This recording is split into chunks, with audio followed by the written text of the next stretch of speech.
now, the show is about to start. Reese on the radio. Turn it up. Turn it up low. Turn it up loud. It's like a dream come true. Turn on your radio. Reese is on the radio. Yo, let's get it. Due to the nature of this program, discretion does not exist. It's Reese on the radio. Right now on WTIC News Talk 1080.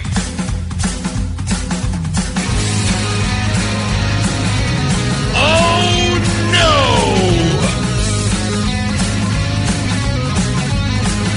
The white man done did it now! Yes, he has! Did he post that video?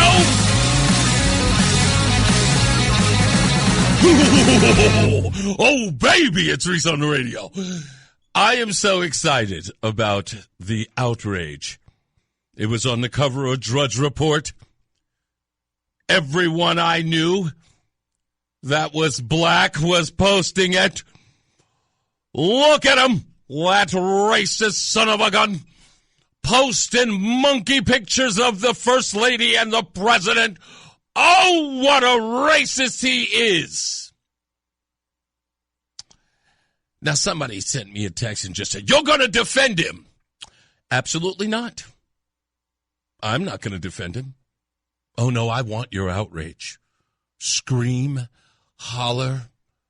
Oh, call up the show. Please do. Please call up the show. I want to hear from you. I want to hear about how aggrieved you are. I want to hear about how touched and tormented you are about this video. Oh, I want to see it. I want to hear it. I want your outrage. Send it to me. Email it to me. Meet me in the chat room. I want to hear exactly how you are outraged. And I want to know why. I really need to understand why. Because I'm outraged at the video for one very important reason. He didn't post the whole thing. He just didn't. It was a quick clip. I'm disappointed. Here's why. Real simple. He's showing a video, and it's a screenshotted video. And when the video is over, it then transfers to the next video, which for some odd reason happens to be In the Jungle, the Mighty Jungle, the Lion Sleeps Tonight, with a whole bunch of characters from The Lion King. And it just flips, like when you're watching a video on YouTube or on Instagram or on X. Once you finish watching a video, it scrolls to the next video in your algorithm. And sure enough, the first people to show up is Michelle and Barack Obama. And the characters that they play in The Lion King are not Simba. No, they're not the main creatures. No, they put those two characters as monkeys and or gorillas. That's what they did. That's what it was. It was in the algorithm. It's online. And now it is being attributed to Donald Trump because he didn't edit it out, or whomever posted it didn't know that Donald Trump, you posting something like this and then happening on your social media page, that you were going to be deemed as racist. And guess what? Guess what? Everyone is 100% right. Folks, you are right. Black people, you're 100% right. Donald Trump has a racist algorithm. He does. He does. He watches it all the time. I mean, I'm pretty sure that when no one's around, he watches Birth of a Nation every day inside the Oval Office, right? Yeah, deep down inside. I'm sure there's secret tapes of Donald Trump calling you the N-word and anything and everything else. But again, all I want to know, and you can call up 860-522-WTIC, 860-522-9442. It was everywhere. It was at the top of the hour news. I heard John Silver say it. So if John Silver said it, it's news. And if he said it and it's news, I need you to explain to me how you found it racist. I told you how I found it racist. I didn't get to see the whole video. I want to see the whole video. How dare he only show me 5 seconds, probably less than that, of Michelle and Barack Obama. I want to know what they were doing. I want to see exactly what they were doing. Not like you can't go out there and find out which video it was. Because you can. All I want to know is exactly how you are aggrieved. Hold on. Do we have a caller? Wait a minute. Is that a black person? They must be black. I will only talk to black people. No, it's Sam the man. No, he cannot. I only want black folks. I'm sure there's 6, maybe 7 of you out there who are outraged. Come on, you listen to the show all the time. You tell me how much you hate it. Get on the phone. Or send me a message at ReeseOnTheRadio.com or on YouTube or on X to tell me exactly what it is you're outraged about. See, here's what I really think you're outraged about. I'll tell you what you're outraged about. What you're outraged about is you associate black people with monkeys. You do. You don't have that problem when Curious George was depicted when talking about George W. Bush. Nobody said that was, I don't know, despicable, disgusting. I didn't hear one word about it. Or where were you when Larry Elder, when he was running for governor of California, and a white woman dressed up as a monkey and threw a banana at him? Where were you? Where were you? Where were you? Why wasn't that woman hunted down and having her whole life destroyed? You didn't say a word. And it was in the news. It was everywhere. Nobody stopped the presses for that story. In fact, it wasn't even a headline. Larry Elder was running for governor of the 4th largest economy in the world? And nobody mentioned a white woman in a monkey outfit throwing a banana at him. I find that incredibly odd. So all of this outrage for what? Why? Because the video that Donald Trump really showed was about election fraud? Is that what it was about? You trying to deflect? Spare me. But we'll talk about it. I just wanted to get it out of the way because it's what everyone was talking about. Here's what I really want to talk about this afternoon. This is more important than anything. Folks, you told me for years, right here on this program, in fact, it's been said for years in my radio career, the politics of personal destruction have become too much to bear. We no longer talk about the issues. All we do is down one another. We rip each other to shreds. That's all we do. That we are not uplifting one another, that we do not join together to fight for a common good. It never happens. We don't have unification in the Republican Party right here in Connecticut. People have been sort of, disenchanted by Republicans here in the state because there's just so much fighting. And it's not just against Democrats, it's against themselves.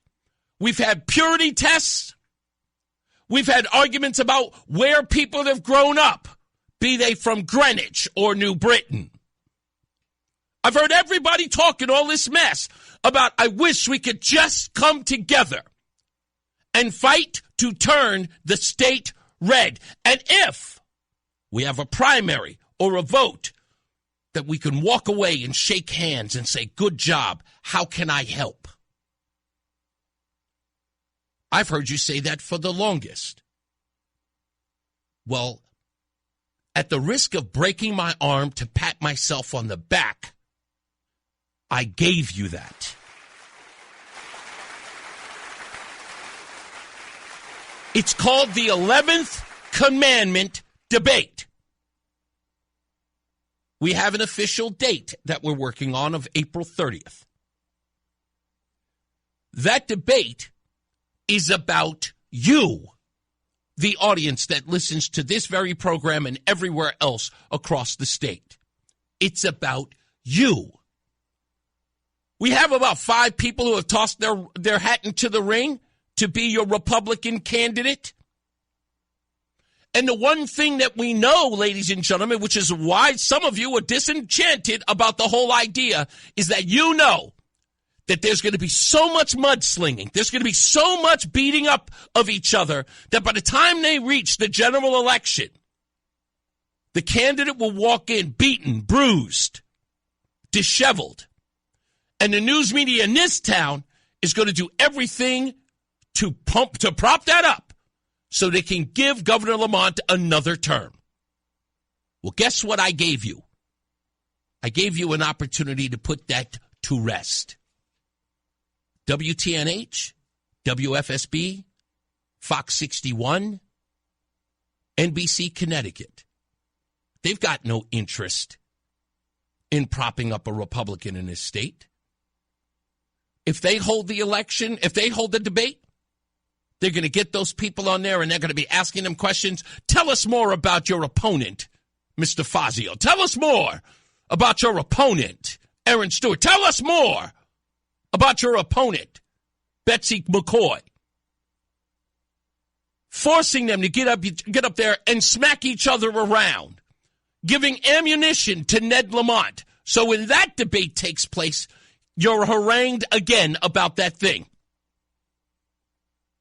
Instead, I said, let's do something never done before, something that the audience, the voters, have been asking about. A vision for Connecticut, a conservative vision for Connecticut. By 3, if not 4, if not 5, people who wish to get into the race to tell their constituents, the people whom they wish to govern, how they're going to make their lives better so they can hear them through all the noise. They can listen to them without all the screaming and hollering at each other so that they can make an educated decision about what you want to do. That's Aaron Stewart, Ryan Fazio, and Betsy McCoy. To not make it about beating each other up, about people feeling like they have a trust in their leaders, that they don't tear each other down, at least not here in the Republican Party, that our ideas are better than their ideas. Those folks are not in the interest of tearing each other down. Why? Because the media barely lets them. But Republicans here, oh man, they will have at it. They will toss you the knives. And I am trying to prevent that, because guess what? If we do this, the next time one of these other yahoos come around and say, hey, hold a debate with us, we go, no, we're fine. We're okay. We got together and we're going to let our voters decide on which one of us are going to let us into this race. And when we get there, we will be so unified that no matter what, no matter who it is, the Aaron Stewart folks, if they don't get Aaron Stewart, that they support Ryan Fazio. If Ryan Fazio doesn't get it, his people will support Aaron Stewart. That the 3 of them, if not 4, if not 5, who can get up on that dais, can instill confidence in the voters and says, listen, all of us want to be your governor. And here's our ideas to do that. You will make that final decision, but you will not be able to make that decision because we hurt the other person or we damage the other person. We are a unified party. Now, I ask you, what do you want? You want my debate? Or do you want the ones that they're going to give you? Which one matters? Which one wins? Which one helps? I think you want this debate.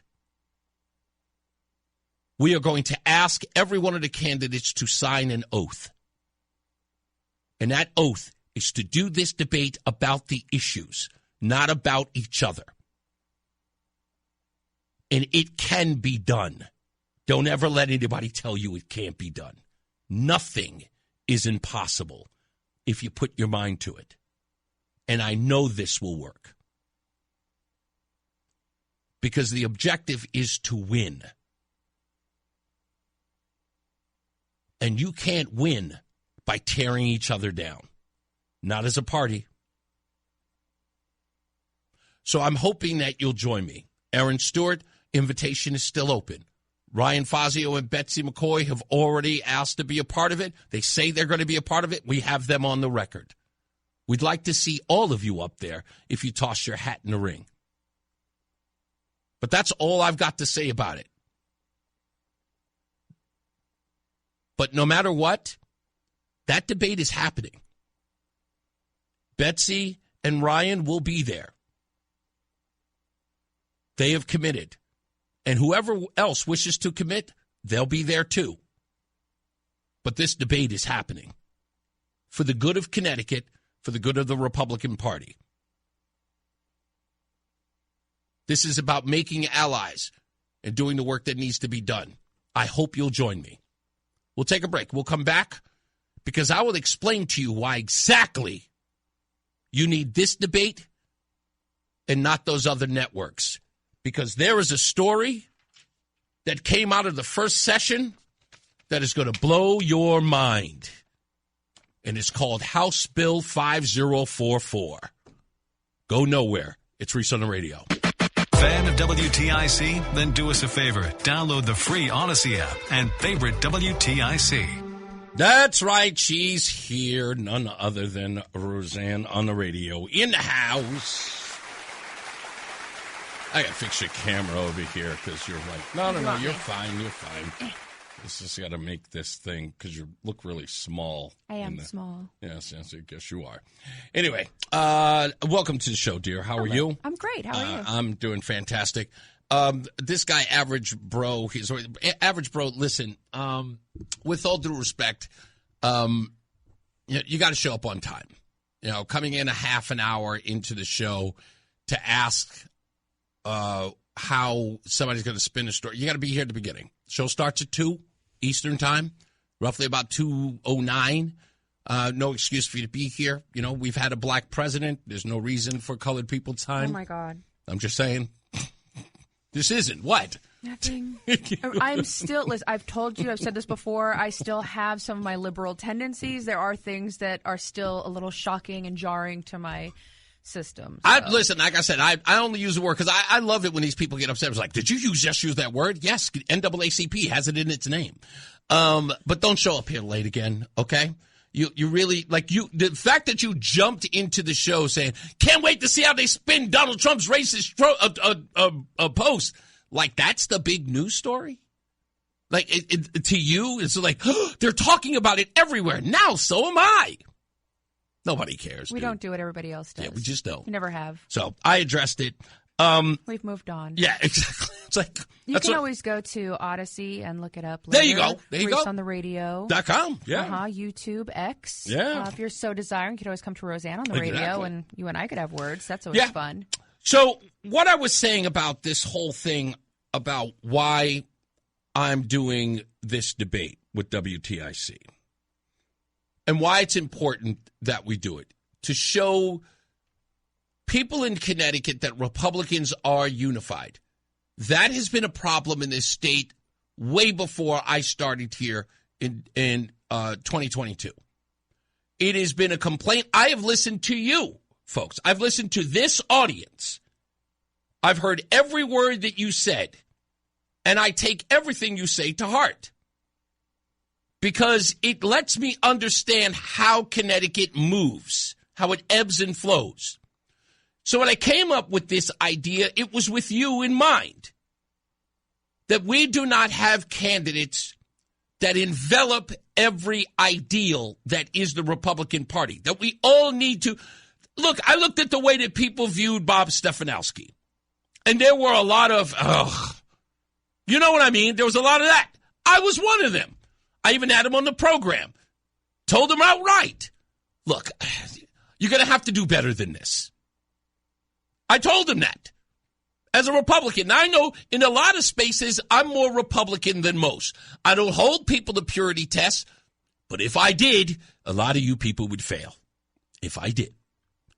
And the one core thing that you would fail the most at is some of the nitpicking.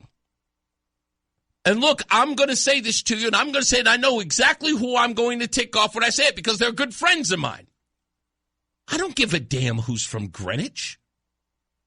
I don't give a damn who's from Darien. I don't give a damn. What I do give a damn about is getting rid of Democrats and the laws that they are getting permission to pass with a supermajority. Like this one, House Bill 5044. To go back to my comment about why WFSB, WTNH, News, NBC Connecticut, and Fox 61, why you cannot have the debates there. Why those debates will be about tearing down the Republicans, getting them to tear each other down, and then promote Lamont. Why? House Bill 5044. Do you know there hasn't been one news report about this anywhere? And Republicans are shouting through the rafters about it, and there hasn't been 1 ounce of media coverage about it. Why would that be? Aside from the fact, by the way, they held a vote yesterday about no taxes on tips and no taxes on overtime. Every Democrat voted against it. No news coverage. Nowhere. Not about the people. House Bill 5044. An act establishing Connecticut vaccine standards. The sponsor is Ned Lamont. This was just introduced and referred to committee. It's still early, but this is moving fast. The main goal? Centralized control of vaccine schedules and standards under the Commissioner of Public Health. That's currently Manisha Juthani. Replacing references to outside bodies like the CDC's advisory committee with the commission's own standard of care for immunization. What does that authority give her? Well, those are easy. Which vaccines are required and when and at what ages? Schedules for kids, adults, schools, colleges, nursing homes. Who is exempt medically? What vaccines the state buys, distributes for free programs, standing orders for mass vaccination in emergencies. What are these changes? By the way, this is an old bill from 2020 that they are now putting on steroids. Wow. Here are the key changes. These decisions are not treated as regulations, so they skip all normal oversight. The commissioner just revises as deemed necessary. They post it on the website within 30 days and notifies the Secretary of State. Done. Here's the breakdown. Who sets the vaccine requirements? Currently, it's tied to external standards, meaning the CDC. Changes often go through a regulatory process with possible review, rejection by legislative regulators, and review committees. The new change, commissioner alone establishes standards for care. Alone. No external tie required. Oversight on changes. Today, yes, they are. Regulatory process allows public input, committee review, excuse me, and possible rejection under the current law. The new law, none. Explicitly exempt from Regulations Review Act and regulatory rules. No committee, no legislature, no public hearing required. School care mandates. Today, they must meet state lists, currently legislative and regulatory. The new provision automatically reflect commissioner schedules, can add flu shots, COVID boosters, new vaccines without a vote. In emergencies, limited standing orders. Today, commissioner can issue broad standing orders for vaccination without individual prescriptions. That's the new law. What? Yep. Say that again?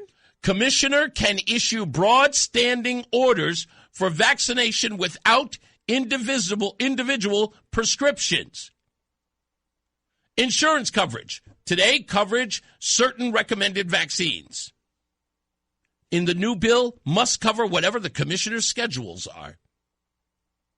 And they want to know why health care or health insurance premiums are rising. Exactly. By the way, these changes are all crap. So if I got sick and had to go to the hospital and stay there for a few days, I wouldn't be asked. I would just be given all the COVID shots and all the flu shots and all the shingles shots. There's no exemptions. I'd be given everything. I'd be required to take everything, whether I want them or not.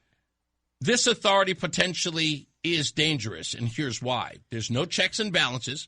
One person can add any vaccine, experimental, annual boosters, whatever, to school requirements, no legislative debate, no committee veto, no public testimony.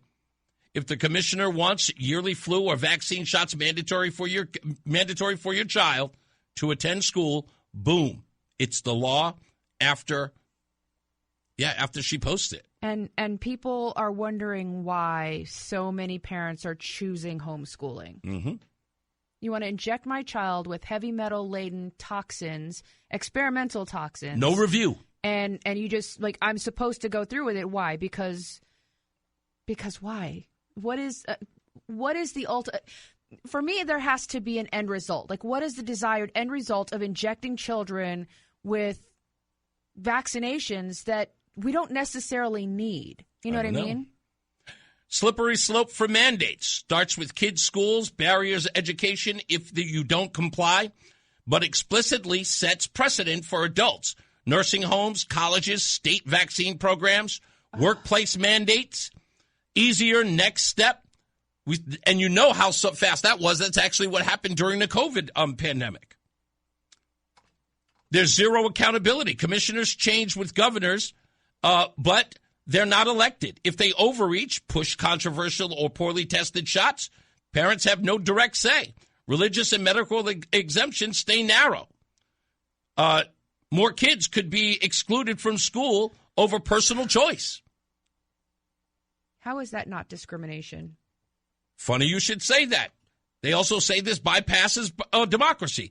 Vaccine policy should involve public debate, especially after the last few years of trust erosion. This lets one bureaucrat sidestep all of that. Classic big government overreach dressed up as public health efficiency. How much is this chick getting paid? I don't know. What was her name? DeQuashania? Don't do that to me. That's messed up. Well, I did say the other one that I used Manisha Juthani. I wasn't too far off. But this is what, again, proposed by Lamont. How much is she getting paid? I don't know. Is this enough? You know what? I'm not going to say it. But again, this is what I'm talking about, and no media coverage of it. This is an incredible amount of power that the governor wants to give one person. Right, but here's the bigger issue.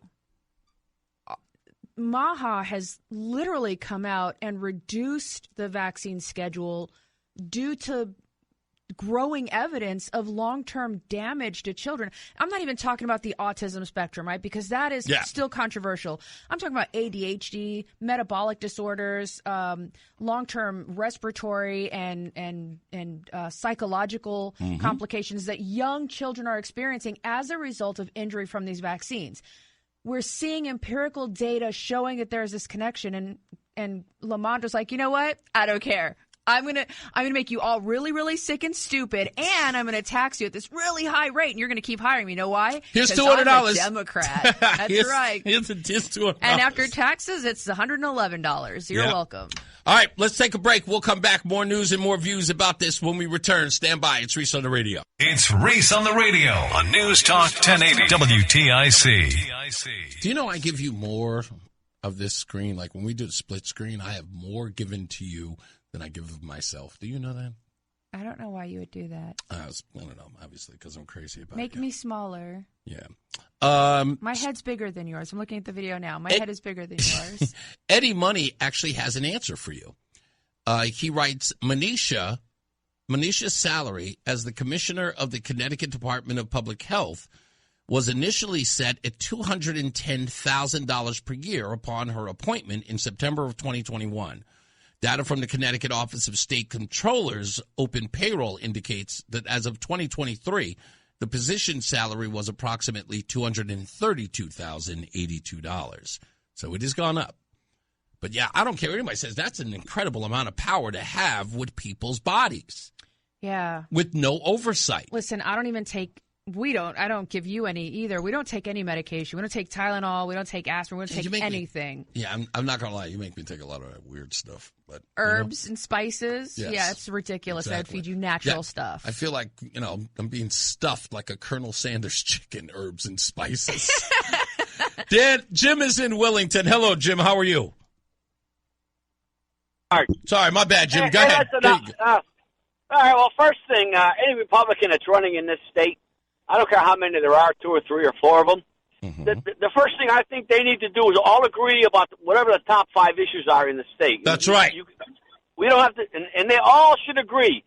Every one of them should agree to come up with their own personality, explain what they're going to do about it. Exactly. They certainly shouldn't be fighting at all about any of that. That's right. right. That's the first thing. Right. The second thing is, I think we need a heavy hitter to come into the state. Mm-hmm. It would be to me. Wouldn't it be great if Trump came into the state? I was thinking the same thing. We need a Trump-esque person. Right? We need a heavy hitter. Yes, ma'am. We need a heavy hitter. Absolutely. We got to break the glass. I don't believe the Republican Party in this state can get any Republican elected right now. I just don't believe it. I hear you. You got to get money. Yeah, you got to get money in here, and you got to get somebody else that's going to completely change the paradigm. Well, we need There's people no like way around you. it. We need people like you to go out there, tell your buddies, hey, listen, this is the reason why. Just tune in to Reese on the radio and understand what it is that Reese on the radio is trying to accomplish in this state. I'm hopefully going to be able to read to you guys the amount of taxes and tax revenue that, it's just ridiculous under Ned Lamont. So well, we need to. Yeah, I'm sorry, I didn't mean to cut you off. But here's my thing on it. Real simple. Look, I come up with 2 or 3, 27.5%. That's what it costs the state every year to pay debt. Okay, that's a simple one. You can talk about housing. You can talk about energy policy concerning wind, your electric bill. You can laugh out loud about Lamont's offer of $400 when I'm getting whacked $75 a month for some charge that I had no control over. Yeah. And we go on and on and on about it. Real quick, I just want to change that for you. I'm looking online, and it says that the state of Connecticut only puts 7 to 9% of the money, tax revenue, toward debt services. And the state of Connecticut doesn't have a huge deficit as far as debt. It's only $25.7 billion, but we're taking in 10 to $12 billion in revenue excess. This could have been paid off in 2, maybe 3 years max. Yeah. Yes, absolutely. It's all about who's running the place. And Exactly. the last thing I'll say is, since you guys are residents up here now, I understand. Yes. We are. And you're residents here. Welcome to how the pie's made. Because no matter how they make it in this state, it's not going to taste good. Not at all. That's what we're here for. I appreciate it. Thank you, Jim. Always a pleasure, sir. Let me see if I can take one more. I'll take Dan in Manchester real quick. What's up, Dan?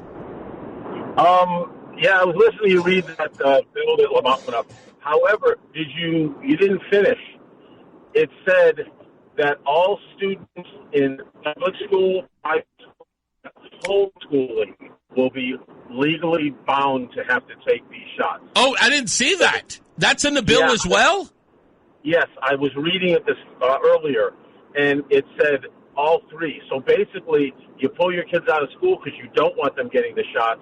They're telling you probably for you to get certified to be able to teach at home, you're still going to have to give these kids the shot. That's insane. Because you know what? That See, that falls into what Martin Looney was talking about, saying how he wanted to change rules as they were to homeschooling. He said there was a couple of things that he wanted to make sure the homeschoolers were adhering to actual classroom adherences. Right. So that may be one of them. Thank you for that, because I did not see that on the list of stuff that I had. Yep, and that's the thing. And I thought this bill was put on the budget, so there's no discussion on it. It's tacked onto the budget, so when the budget goes through, it's voted in and it's done. No public, nothing. Nobody can say anything in any public meetings. Yeah, see, again, Republicans need to fight this tooth and nail, and I can't, like I said, I cannot believe the media didn't even cover this. This is a big deal, this House bill. This is disturbing is what it is. It is an overreach. Absolutely insane. Thank you very much for that info, sir. Thank you. You got it. Yeah, that's it. It's crazy. Frightening. That is frightening. I'm thinking about all these young parents, with these young kids, newborns, 1-2-year-olds, and now you've got to go get your kid jabbed every other week because, Monisha wants your kid to get poked. Yeah. We got to get to the news. Top of the hour news is coming up with John Silva. It's Reese on the radio on WTIC NewsTalk 1080. Reese on the radio, making sense of the news. Yeah, even when it makes no sense at all. Now on WTIC NewsTalk 1080. We got more info here coming from Eddie Money on Manisha Juthani. In 2024, she was employed at the Connecticut State Department of Public Health and had an annual salary of $238,675, according to public records. He says this salary was 263% higher than the average, the 246% higher than the median salary in Connecticut State Department of Public Health. Wow. It's a hell of a lot of money to be making to then mandate what everybody else is supposed to take. Question. It's insanity. But, what are you going to do? Anyway, also, I want to give a shout-out to somebody that I was texting with last night, none other than Stephen Bannon. That's right. Steve Bannon and I were texting last night. I got his number from a friend of mine and listener of the show, and he and I were texting last night. And actually, I was quite impressed that I made him laugh. He thought I was funny. Yes, but looks aren't everything. Oh, you're so horrible. Anyway, coming up on the program, there are several things I want to talk about. One, the SAVE Act, which I find incredibly, you're going to love this part of the show. The SAVE Act is something that the Democrats are fighting against. And I found this video of Ilhan Omar, which is so funny. When you hear it, you will be like, she seems to be more concerned about the SAVE Act than she is about other things. And the video is relatively old. It was back during the government shutdown days. And just when you hear this video, you're like, wow, she doesn't seem to care about this stuff, which seems much more important than the SAVE Act. But she spends a lot of time on this video talking about that.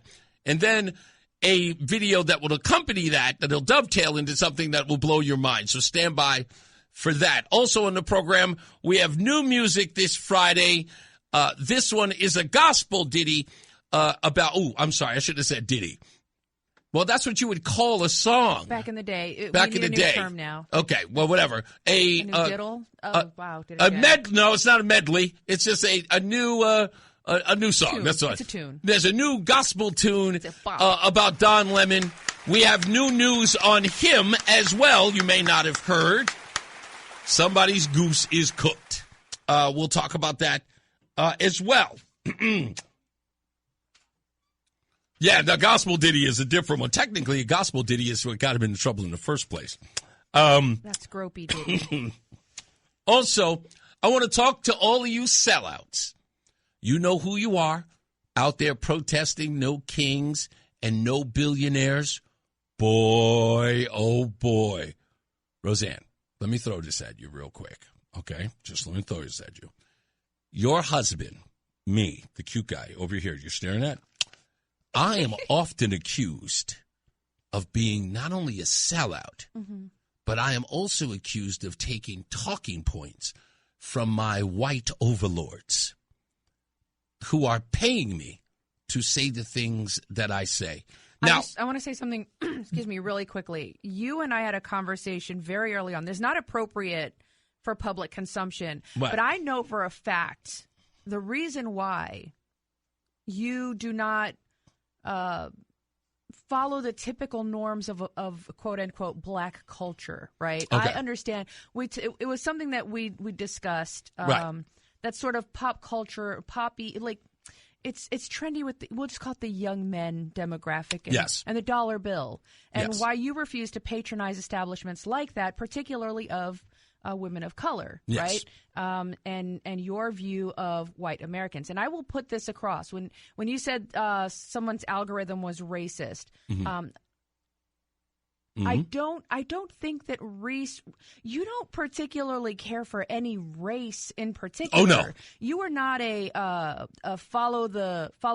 There's no carrot on a string. You Yes, know what I mean? absolutely. You have principles. You are based very firm, which is very hard on my for own. me. Right. It's hard for me in the beginning because I'm typically attracted to black men with traditional black values as long as they haven't been in prison and don't sell drugs. Like those were my core values was the hip hop and the sagging. Well, I don't like sagging, but there are certain black culture things that I was very attracted to when I got with you. And you're like, oh no, I support Donald Trump and I'm this and I'm Reagan and Rush Limbaugh. And I'm like, are you really black? But it took me a while to really understand how and why you are the man that you are and not a black man. You're a man. You're an American man. Right. And that's what differentiates you. I thought you were going to mention the fact that the reason why that you would be the perfect person to ask about whether or not I am being paid for my opinions on. Oh, no, we're broke. No, I don't have all the pretty things. Trust me, we ain't being paid for nothing. So as I was saying, you could attest to that. Just like, boy, I wish he was paid. I wish you were, because I would have nicer things. After I throw this number at you, you're going to start saying, you say it every time I mention this stuff. It's like, can I get a check?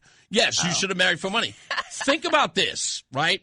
The so-called build as grassroots outrage campaigns against Donald Trump and everyone from ICE, to Elon Musk, to Stephen Miller, you would think, and in fact, we're led to believe, if you watch the news coverage, that these are the actions of outraged citizens. In the community. Right. And we were told over and over again, you might remember, yes, I will invoke his name, I ain't scared of him, Tim in Hamden came here into the chat room, was outraged. How dare you say that it's not organic? And when I have evidence that it isn't, and I've always had evidence. Well, guess what, folks? The tally has been revealed. The evidence is there. And it turns out that all of these campaigns in the last year have come at the tune of $294 million. We are in the wrong industry. We should be out there protesting for money. It says I'll here. get run over for, it's in fact the number. I think it says that. Yep, $294.5 million. Would you like to know who or whom is financing all of this? I think I know, but please tell me. Sure. Well, one of them is the Arabella Advisors Organization. They have donated $79.8 million to these campaigns. Of course, I would be remiss if I didn't mention George Soros and the Open Society, of course. Right. They offered just a paltry $72.1 million to the cause. How about this one? The Walmart lady? Ford Foundation. The Ford Foundation. Not the car Ford. Oh, right? no. Yes, that family. Yeah. Whiskey Tango Foxtrot. The Ford Foundation offered up $51.7 million. The Tides Foundation, which, by the way, Tides Foundation, which actually is technically George Soros, they put in another $45.5 million. So that's $130 million from George Soros? Yes. Now, hold on. You know that everybody in the black community, the Latina community, the activist community, they often talk about two huge family names that are associated with wealth as being in control of everything. One of them is the Rothschilds, and the other one is also begins with R. Come on, you know it. Republican. There's a center in New York where they do the tree lighting. The Rockefellers. That's right. You really had to walk me to that one. That's okay. I had no idea where you were going. The Rockefeller Foundation, $28.7 million to this organization. This one blew my mind. The guy who, again, supported Barack Obama went on the record and said that it's unfair that his secretary pays more in taxes than he does. Warren Buffett? That's correct. You remember that quote. Wow. Warren Buffett. He donates to the same organizations $16.7 million. This is really interesting because if you go back in history and you listen to recordings of a lot of these, the Rothschilds, the Rockefellers, the old New York money during the Gilded Age, like the old money. Yeah, you're a big fan of that age. I love that era. But there's a lot of talk about upsetting the balance of society, almost as a game, but mostly because it helps sort of protect their standing in society. Correct. It keeps the pitchforks away. Well, not that it keeps the pitchforks away. Sure it does. It keeps chaos bubbling because now they're the ones making money off of insurance schemes. You know, when things get broken, somebody's got to pay for what the insurance company's for. Somebody has to provide these poor people with everything that they need. I mean, it's so diabolical how they break everything down. And if I had time, I would sit here and break it all down. But this is systematic. This is systemic. This is generational. This is a steady drip breakdown of American society. And it's the use. And, you know, it's funny because here we've been told, when I was a kid, I was always told that the wealthiest in our country manipulate and use the poor. Right? And we never really could see how. Exactly. When people would say that, I was just like, you know, they rip us off. And then I sit here and I go, okay, how do they do that? And it turns out what they do is they use the poor. Right. Right. And they use their strife and their struggle to uplift them. They give them a couple of, like, you know, Negro pennies and say, what? No, I didn't say anything wrong. That's what they're called. I didn't say anything. They give them these pennants and they go out and burn things down. Right. And then, and that's what it is. They give these organizations millions of dollars. And why are they never in white neighborhoods? Why are they never in, you know, Santa Monica or... Because you have to protect those neighborhoods. Those neighborhoods, if they were to come into those neighborhoods, they'd be shot on sight. But here's the thing. If these poor and disenfranchised communities would just 5 seconds, just think about, if I burn down my neighborhood, tomorrow where am I going to buy my 40? But if you go get on the bus... or call an Uber, like 4 of y'all can pool an Uber, right? Y'all can afford an Uber if you put like 5, and drive down to the neighborhood, like get a gang of Ubers and drive down to the mansions. They would never do that.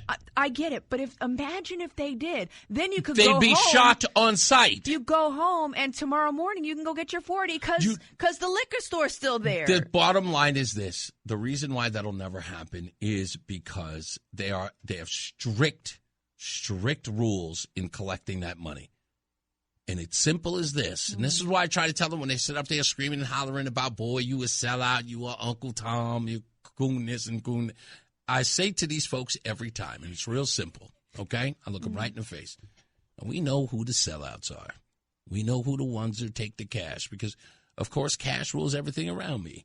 And they're going to take that cash immediately. Sellouts are the ones who say, if you don't vote for Kamala, you ain't black. That's correct. We're going to support Spanberger over that black. That's exactly. a sellout. That's a sellout. Okay. And again, there's always a check, and they're eager to take the check, and they will burn down their own communities for the check. It's the same reason why they don't stop the drug dealer or the violent gang from shooting up their neighborhood, because they don't give two damns about it. When's somebody going to cut me a check? What have you done for me lately? That's the reason why they will. And guess what? They will follow that rule that says, hey, listen, now we're going to give you a couple of dollars. You can go down there and you go burn out the Walmart. You go burn down the Target. You go burn down the ones in your neighborhoods. Don't come over here towards our block.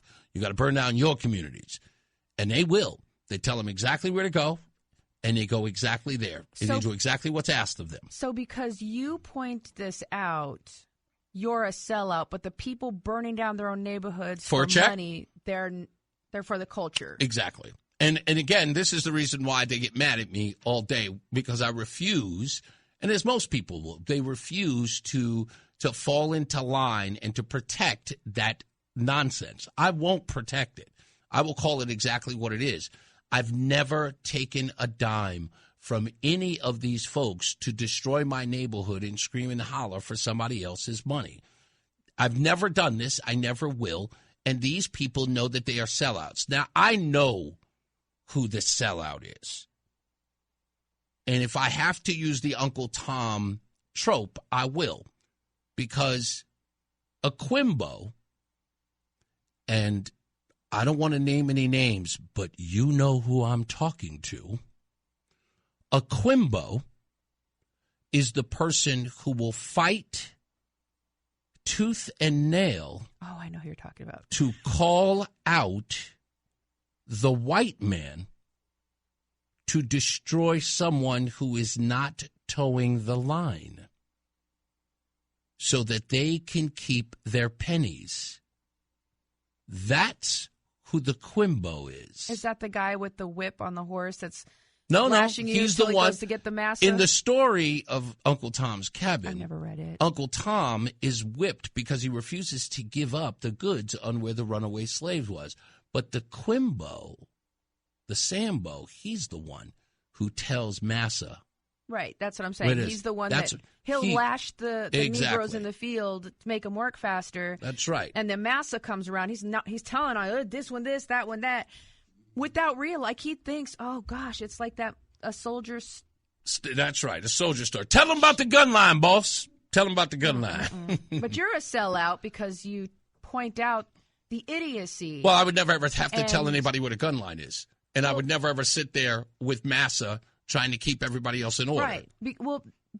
What I'm trying to establish is you're called a sellout because rather than conforming to, let me go get that dollar, you are, no, that's stupid. It doesn't make sense. Maybe we shouldn't do that. And you're trying to tell others, listen, that's stupid. We shouldn't do that. Yeah. I would rather sit here but I would rather sit here and be ostracized by the sellout. I would rather sit here and be called out by the sellout. Because lions don't concern themselves with the opinions of lambs. Indeed. Right. We got a emergency, what is it called? The EAS. Emergency Alert System coming up in 30 seconds. It's always called EAS, and I'm like, in my head, I'm going, why do I not remember what that stands for? And that's my bad. Roland, how are we going to do it? Are we going to do the EAS and then come back, or are we going to go straight to commercial break thereafter? Listen to WTIC News Talk 1080 on the free Odyssey app. Download and like WTIC today for alerts on special programming. I want to give a shout out to Beverly in the chat room on on ReeseOnTheRadio.com. Beverly, thank you for the heated exchange.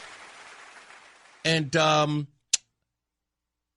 fact that you're here says a lot about you. Now, I know you think that Donald Trump is a racist. Let me just lay it all out for you. I don't care what you think about Donald Trump. It means nothing to me. Doesn't pay our bills. I don't care. It's like you can think whatever you want. It's like, bravo. You think Donald Trump is a racist. Okay. Here, look, I'm applauding you. Great independent thought right there. But I do care more so about what you think of me because I know that you don't know me. So she's saying in the claim about Donald Trump being a racist. Okay, all right, well, you think he was a racist because he posted a meme. I got it. And then in reference to that, talked about a case in 1973 when he let blacks move into his building. He was accused of that. He settled, by the way, never admitted any guilt. In fact, that was a provision of the settlement, right? He did not admit to any guilt. It was a settlement. In fact, he wasn't the only person caught up in that sting. It was an entire sting of a bunch of apartment owners in New York at the time, which people failed to tell that part of the story. That's an inconvenient fact. Yeah, it's an inconvenient fact. But the argument was he didn't let blacks go into his apartment and live in his apartment. I don't want to sound horrible, but, history tells us that that was a case for a lot of black companies back in the day who would not rent to blacks. In fact, a lot of redlining happened in black communities with black banks. So it's not just a white thing. It happened a lot of places. Not evidence of anything, but you know what? If it is, and you think so, that's also cool. But this is what I care about. Don't ever suggest that because Tim Scott said, I thought what Donald Trump did was racist and I disagree, that all of a sudden, because Tim Scott is black and Republican, that old Reese on the radio said, oh, Tim Scott said it? Oh, I better get on board. I hate Tim Scott. Oh, you didn't know that? You're just learning that. Not a fan.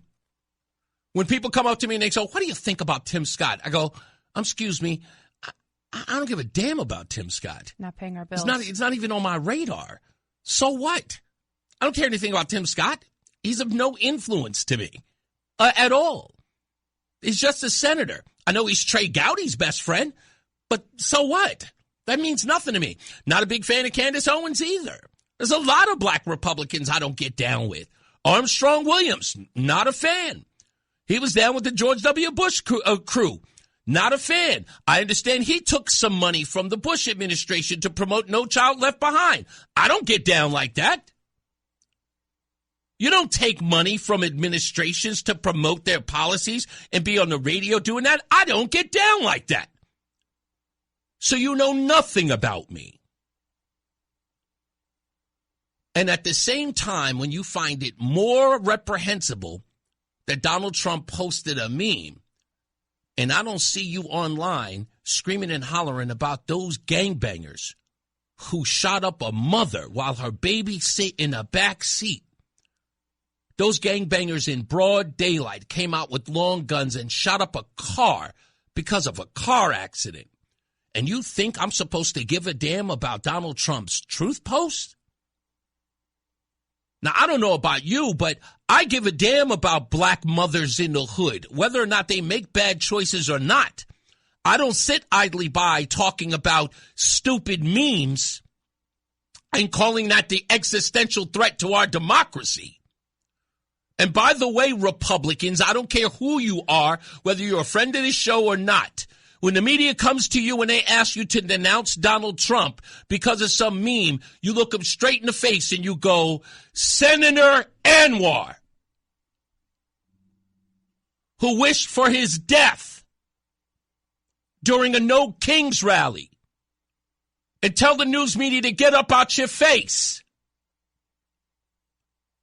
You understand that? When they go after an elected official because she wears an ice-in jacket, and you think because somebody gets on the floor and says, I won't tolerate any of that tomfoolery. Apparently you do. Cholesterol, do your job. Spare me. Eat a bag of donuts, Democrats, with all due respect. Don't fall for this nonsense. Stop being punks. These people get away with nonsense. There are people in the street attacking ICE officers, spitting on them. There are people in the street with checkpoints. Wildly enough, Democrats, checkpoints in their neighborhood. Want open borders, but put checkpoints in their neighborhood to keep federal officers out, stopping regular folks, driving U-Haul trucks. A black man. They stopped a black man riding a U-Haul truck. Clearly says U-Haul on it, and stopped him and told him which direction he could drive. Wow. I didn't see any outrage on that. Caught on film. So a bunch of white people telling a black guy which way he could go. Which way he could go. This is the same community, by the way, which you are seeing a bunch of white folks screaming N-word with the hard R at ICE agents. Again, hard R. Bottom line. Yes, that's right. Screaming at ICE agents, calling them the hard R N-word. White folks. White people. Not just white folks. Transgender people. What folks? And you going to tell me about a meme? I want nothing. You got nothing here. With all due respect, you can scream and holler till your hair falls out. Sitting up here talking about spin. You said nothing. You still say nothing. I can't take one of you seriously, so spare me. With all due respect, get the F out of here with that. Now, rest of these guys, they can kowtow to you and worry about what you're going to say about them. I refuse. My back is straight, and it ain't yellow.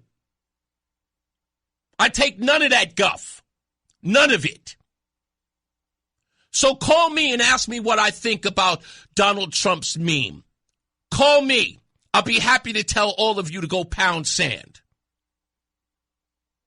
What do they say in the hood? Miss me with that bull? Miss me with that. Oh, we said kick rocks in the Army. Listen, I real quick want to say it. Since 1973 is the year it was brought up, your demagogue in 1973, Joe Biden, was voting against busing. Didn't want that race mixing in his school with his children. Who was that? Biden. Oh, yeah. Wow. Look at that. He didn't want his kids to go to, a jungle? Correct. And he won an award from the segregationist Alabama Governor George Wallace in 73. And in 1971 to 74, his legal residence in Delaware had a deed that barred ownership by African Americans. And then he referred to slaves as brothers. So 1973, pretty prolific, huh? Again, bottom line is, miss me with that nonsense. Your selective outrage bores me. Be mad at the other white guy, too, not just the one that you don't like. Be mad at the please, mom. and be mad at the black kids who saw it necessary to kill a mother while she was driving with her kid in the back seat. That's a real outrage, because guess what? Donald Trump's meme didn't cause a black person to spontaneously combust, right? No black people, the Obamas in no way were riddled with bullets because of a meme. But that mother sure was.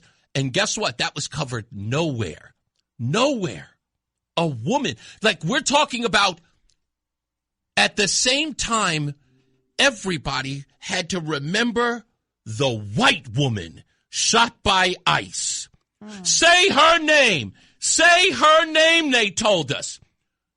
This woman gets into a car accident. Black thugs get out of the car, and they shoot it up with a baby in the back, and you say nothing. What's her name? Miss me with that bull. Nobody's trying to hear that. And I know that there's nobody out there who's got enough guts to say it. But I'll say it. I'll say it right to your face. What's her name? Barbara? No, that was Beverly. But Beverly. No, she hasn't said anything yet, and she's been respectful.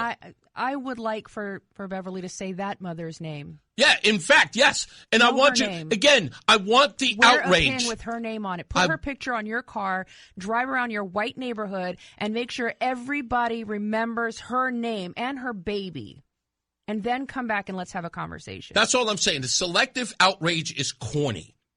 It's straight corny, and I have no patience for it. Mad about words, but don't care about people actually losing their lives. And then when you ask people about it, right, the reason why is, again, you don't know about it because guess what? You're not being told. No. Let's just put it where it is. I'm going to tell you exactly where it is. And this is where I call y'all the sellouts, the Sambos. This is where I call you. Guess what? Do you know why you're not outraged about it? Because the white man didn't tell you. The white man's news didn't update you. Huh? The white man's outrage machine didn't call you up and tell you, hey, Negro, here's something for you to be mad about. Yeah, but I heard a black woman was shot and killed in her car with her baby there. Now listen to me. That happens every day. Say nothing. This meme that Donald Trump put up, that's the news. And you go, okay, no problem. Miss me with that nonsense. Okay? Now go find out about that black mother. I want you to dig deep down in your EBT card and send that child some money. Yes, I said it. Shows you how much I care. You think I was being bigoted when I said it? I don't care about that either. But if you want to know what racism sounds like, you came to the right place.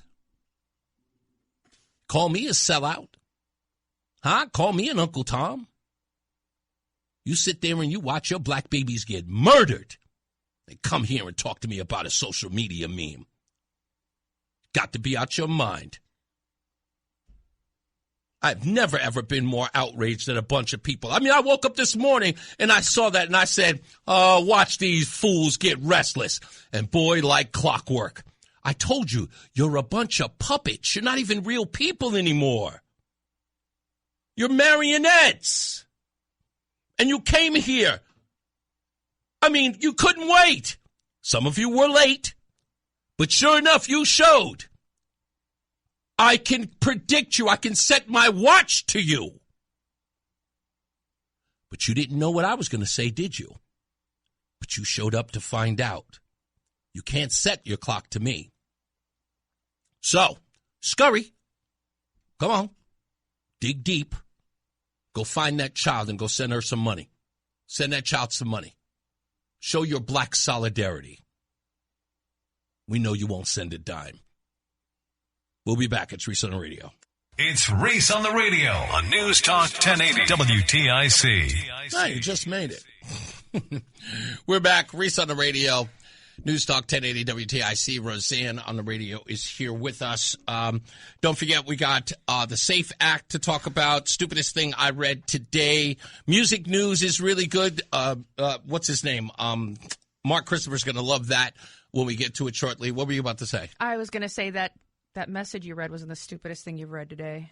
No, it's not. Listen, she doesn't mean any harm. Now, let me explain this about Beverly while she's here. Now, Beverly is under the impression that certain things are the norm, right? So if you are a black Republican or black conservative like me, that she can predict exactly where my stances like are. that Key and Peele thing that all black Republicans are. Right. They were a monolith, exactly.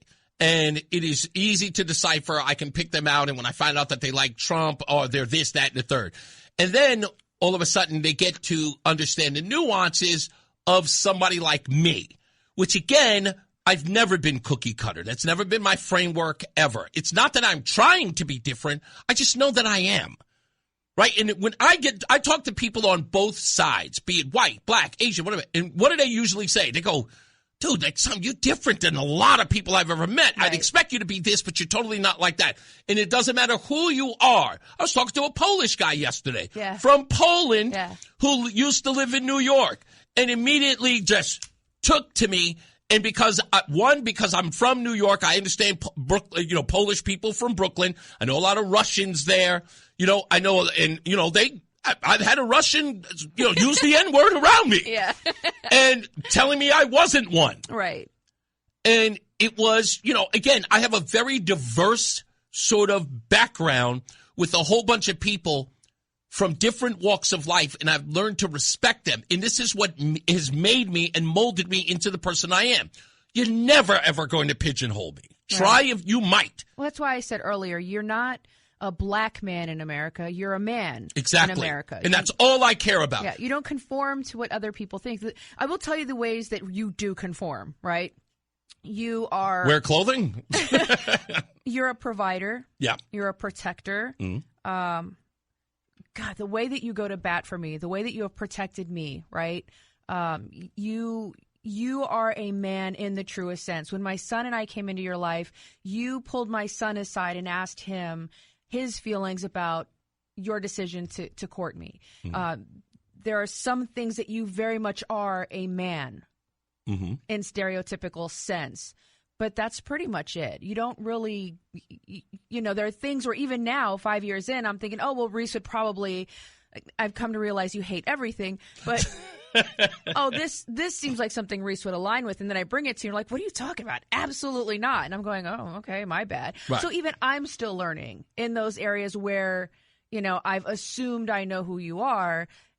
And I have to realize just because I think I know you, just because other people who don't know you assume they know you, you're in for a very sad awakening. Because as his wife, a woman who's with him almost 24 hours a day, I can tell you, you are not a conformist in any way. You're not. I know.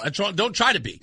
So, when Beverly here is sort of shocked at the fact that I'm not a Tim Scott fan, it's like, for her, Tim Scott is the quintessential cookie cutter of what a black Republican is supposed to agree with. I'm not a fan. Like, Tim Scott is not a guy that I say, look, people talk about Larry Elder. Not really a fan. I think what they did to him was wrong. You throw a banana at him and call him an Uncle Tom. You're like, no, I'm totally against that. But it's not funny, but I just had the image in my head. I'm sorry. That's okay. But I'm just not the guy who's just saying, why? Because Larry Elder is a Republican or a conservative. That means that he and I align? No. Not a fan. You're black, you're Republican, you're men. Therefore, that is very Democrat. Yeah, exactly. It's bizarre. But anyway, I just can't. Let's get our first check of traffic and weather. Our good friend, Mark Christopher, I can't wait to... I know what you're going to do, so I want to see how you respond to it when we get to music news in a couple of hours. How are you? It's Reese on the radio. And don't say we didn't warn you on News Talk 1080 WTIC. All right, when we come back, we're going to talk about the SAVE Act and Democrats' outrage about it. We've got plenty of audio clips of that coming up. Also, we've got Don Lemon, new information on Don Lemon's case that will definitely, in my view, sink him in his case where he went into the church. Plus, we've got new music on that as well. What does this read? The reward for info on Nancy Guthrie is $50,000. Savannah's estimated wealth is $40 million. I'm telling you, the ransom letter was an attempt to lead in a different direction. You think it was? Oh, absolutely. Yeah, I don't know. Why would you send it to TMZ and not the Today Show? I was just saying that on the show yesterday. Deep pockets. You go where the deep pockets are. Where the deep pockets are. Right. I know. This is something. Like, let's say I fall down in here. Right. Hypothetical. It's not going to actually happen. But I fall down and I break my ankle and I end up with.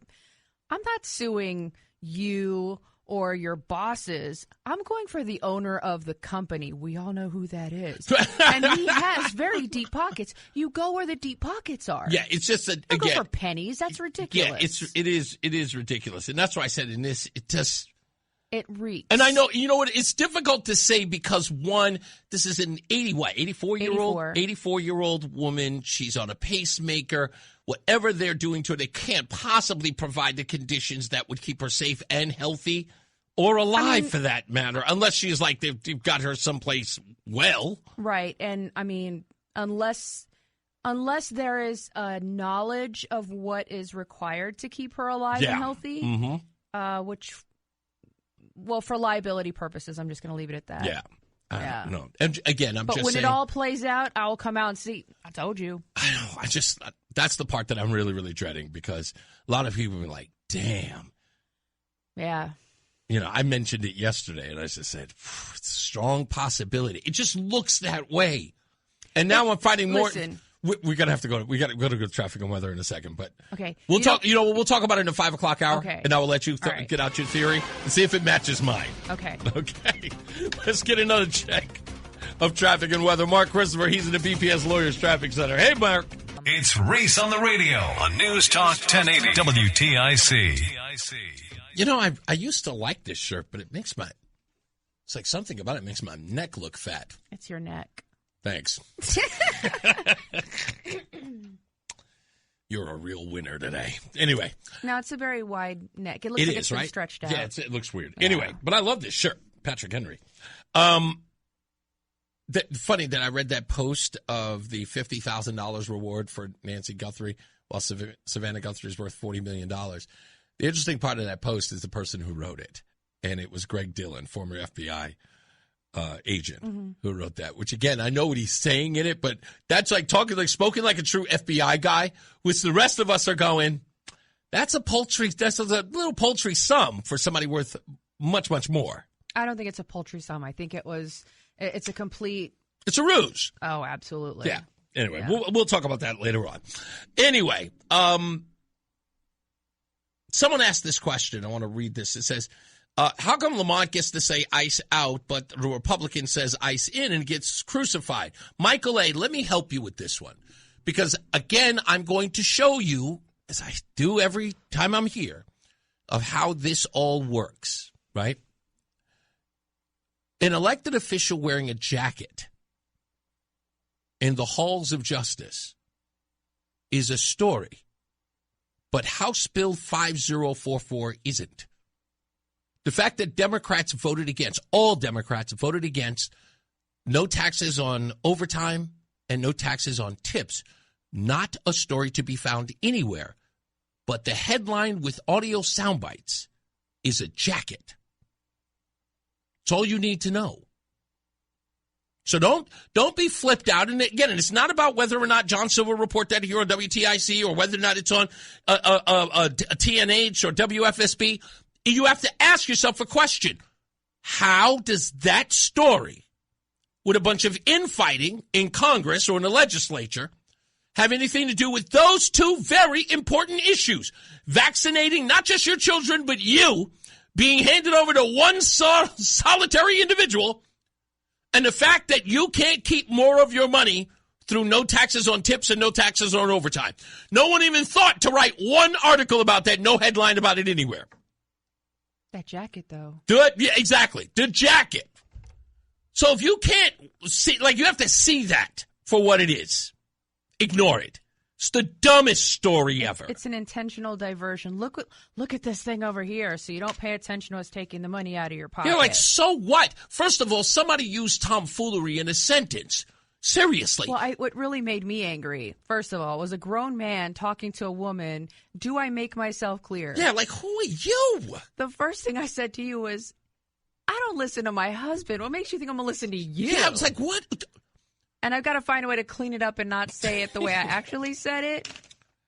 These people are bugging. You have grown men. And the Democrats are the party of let her speak, right? Yeah. But to look at a woman and say, do I make myself clear? Nope. No one bats an eye. So it's okay to talk down to Republican women. I was like, somebody posted on my Facebook the other day, if I wanted to hear a conservative woman's perspective, I'd ask your pastor. And my response was, if I wanted to hear a bee talk, I'd call your mother. Because, yeah, it's mean. I don't care. Don't come for me and not expect me to come back. Just because I'm a conservative woman, I'm a Christian woman, doesn't mean I'm going to stand here and take your jabs. I can give just as good as I take, baby. Yes, I know you can. So, I know you can. So to look at a woman and say, do I make myself clear? Listen, you take your little pins off. You go put all your little pins in your drawers, and then you come back. Put your little American flag pin back on your lapel and your little yellow ribbon. That's an interesting point. And then come back and talk to me about whether I should or should not be wearing this jacket. Yeah, exactly, because technically an American flag is a political statement. It's called hypocrisy is what it's called. That's and true. You have a bunch of men explaining to a woman what is and isn't appropriate. That's what I'm going to do? You know what I'm going to do? We don't like that. You know what I'm going to do? What? I am going to hire you out as a consultant to these curse folks. People out? No, yes, you are going to be a spine injecting consultant. That's what we will call. That's what we will call you, and give these people a spine. Intestinal fortitude. Yeah, all of that stuff. Anyway, let's get to this thing. So, Jamie Raskin and Chuck Schumer are running around talking about how they have issues with the SAVE Act, which again is a rule for every American citizen to have a voter ID or proper ID in order to vote. Here is what Chuck Schumer, the leader of the Democrats, said when asked on television. Talk about election security has revived discussions of the SAVE Act, which you have said you oppose. Proponents of it say that it's, to have ID, you have to prove U.S. citizenship to be able to vote. Though some of the claims they make, to be clear, are overstated. We know there's not widespread election fraud. But polling does suggest, there's a new Pew Research poll, that 95% of Republicans, but also 71% of Democrats like this idea. So why do you not? It's Jim Crow 2.0. And I called it Jim Crow 2.0, and the right wing went nuts all over the Internet. That's because they know it's true. What they're trying to do here is the same thing that was done in the South for decades to prevent people of color from voting. Yeah, he's still pulling out that old trope. But then he went one step further, because everybody knows that whole nonsense about people of color, stopping them from voting. It turns out that polling is nonsense. Harry Enton made that clear earlier in the week. Mm-hmm. Take a look here. Favorite photo ID to vote. 85% of white people favor it. 82% of Latino. 76% of black Americans favor it. So the bottom line is this. Voter ID is not controversial in this country. A photo ID to vote is not controversial in this country. That's right. Even black people support it. But they have a new angle. For instance, if you change, you're a woman who got married and changed your last name, you won't be able to show ID and you'll be discriminated against. If you can't find a birth certificate or a proper ID, you'll be discriminated against. This is vicious and nasty. And I said to our Republican colleagues, it will not pass the Senate. You will not get a single Democratic vote in the Senate. We're not reviving Jim Crow all over the country. Yeah, but they think that that's going to work. In fact, Jamie Raskin, another rat scallion out of Maryland, he's talking the same nonsense again. Once you hear his talking points, the rest of you bozos, just like the puppet you are, you'll start repeating it too. Listen to this. What's wrong with it is that it might violate the 19th Amendment, which gives women the right to vote. What? Because you've got to show that all of your different IDs match. So if you're a woman who's gotten married and you've changed your name to your husband's name, so now your current name is different from your name at birth, now you've got to go ahead and document that. You need an affidavit explaining why. And why would we go to all of these the troubles in order to keep people from voting when none of the states that are actually running the elections are telling us that there's any problem? Yeah, again, now Jamie Raskin talking about we were going to creating all of these hurdles with an ID. But here's the funny part. In February of 2025, Jamie Raskin co-signed a letter led by Representative Kevin Mullen and others, blasting the Trump administration's passport policy that limited gender markers to male and female based upon birth certificates. They demanded that the State Department immediately resume processing changes, including to X markers for trans and non-binary folks in ordinance with their identity and expression.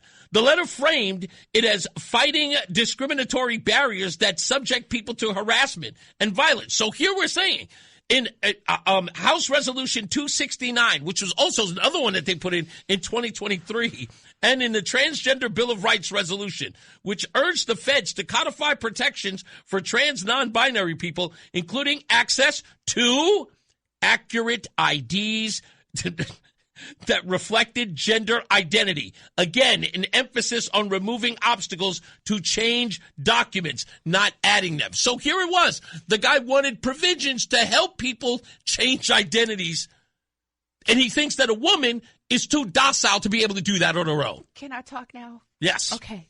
Good grief. Okay. I don't know if you know this, but I'm a woman. Yeah, I do know that. I have gotten married thrice. Yeah, that's correct. 3 different times. Yes, I am the third. You are. Do you know how hard it was for me to change my name? Oh, man, you got it done like in a week? No. Like you did the same day? I went to the courthouse and said, here's my marriage license, here's my current name, here's my home address, here's a whatever showing that the piece of mail that shows this is where I live. I'd like to go ahead and change my name now. Guess what they did? Changed it? Doop, doop, doop. I got a new Social Security card. That one took a week. Actually, the one took about 10 days because it had to ship from Austin. I got a new driver's license. I got that one done in a couple of hours. Changed my mortgage over, changed my bank accounts over, changed all my credit cards. I mean, I've gotten everything changed the registration on the car. Yeah. I've done all of these things. And guess how many times I had to leave the house? Well, how many times did you actually have to have a public official help you? Well, I had to leave the house 2 separate times, once to go to the DMV and once to go to the Social Security office, and public official to help me, not one. By the way, did you notice that I'm a Latina? That's right. I am a Latina. Yeah. And I didn't need anybody helping me. Yeah, it's Not incredible. Not once in the 3 times that I've had to change my name legally have I ever needed any assistance. Now, hold on, I'm not done yet. Well, wait, before you do, thing yet. Well, wait, you're going to take this opportunity away from me because I want to get this audio out. Because other than Chuck Schumer and Jamie Raskin, who are chiming in on this, but of course a minority woman has chimed in on this. It is Ilhan Omar. Ilhan Omar. And again, she took to Twitter or X or whatever it was to do a video about just coming out of the chambers for a vote. Mm-hmm. And what we were voting on, or what she says they were voting on, were key things that she was concerned about before the government shut down. Mm-hmm. Now, listen to the things that she talks about in the beginning, but what she focused the most on, and it was the SAVE Act. But the things that were before it seem more important. Hey everyone, just coming back from votes. Not only did Republicans move forward with passing legislation to cut Medicaid for seniors and people with disabilities and SNAP programs. Those things are important. Those impact actual lives. Yeah, actual lives. Humans need those things to survive. You saw exactly how much time she spent on it. It looks to be about 14 seconds. This video goes on for another 45 seconds. Mm-hmm. What did she dedicate those 45 seconds to? But they also voted on the SAFE Act to make sure effectively, if you are a woman, you are married, you changed your name, and it doesn't match what is on your birth certificate, you are not going to be able to vote. If you are disabled and you can't physically get to an office to register, you are no longer going to be able to register online. This is not about creating election integrity. It is about disenfranchisement and choosing who can vote and who cannot. And it is really important that we create access for every citizen in this country to have the ability to cast their ballot. Yes, SNAP, Medicaid, 4 seconds, the remainder, 7 seconds actually, and the remainder was to the SAVE Act. But hold on. I wish it wasn't just this stupid. Because while she was telling everybody how important it was in the United States that people have, forcing people to have a voter ID, how detrimental it was going to be to folks, we found this in her home country. Somalia's electoral authorities have started issuing voter ID cards across Mogadishu as the capital prepares for its first direct municipal council elections in decades under a one-person, one-vote system. I want to make sure I play that again. Somalia's electoral authorities have started issuing voter ID cards across Mogadishu as the capital prepares for its first direct municipal council elections in decades under a one-person, one-vote system. Printing at the Somali Independent Election Committee headquarters operates around the clock in 2 8-hour shifts, producing an estimated 30,000 to 40,000 cards daily. It's absolutely awful what they're doing in Somalia. How racist. Black people are not going to be able to get there. They don't have data. It's Mogadishu. How are they going to get there? They don't have data. They don't have cars. They don't have a license. It's insanity. And I wish, again, it's not like this stuff isn't available to you folks. It's not like it isn't available to you folks. Beverly, I hope you're still here. Can I have to. Okay, you got 15 seconds. If you get married and your name doesn't match your birth certificate, is she special? Because it's quite obvious that she's not American and doesn't understand how the American system works. Yeah, why is she in politics if she doesn't understand something as basic as when you get married, yes, your name is different than the one on your birth certificate. Everybody knows that except this ding-dong. And somebody thought it was a good idea to put her in office. Yes, they did. More than once. Let's take a break. Let's get to our traffic and weather with Mark Christopher. He's in the BPS Lawyers Traffic Center. Got to cool her down now, Mark. Yeah, please do. Well, you just have to step outside this weekend. She'll cool off real quickly. Stay locked in. Reese on the radio is on WTIC News Talk 1080. Let's do that thing.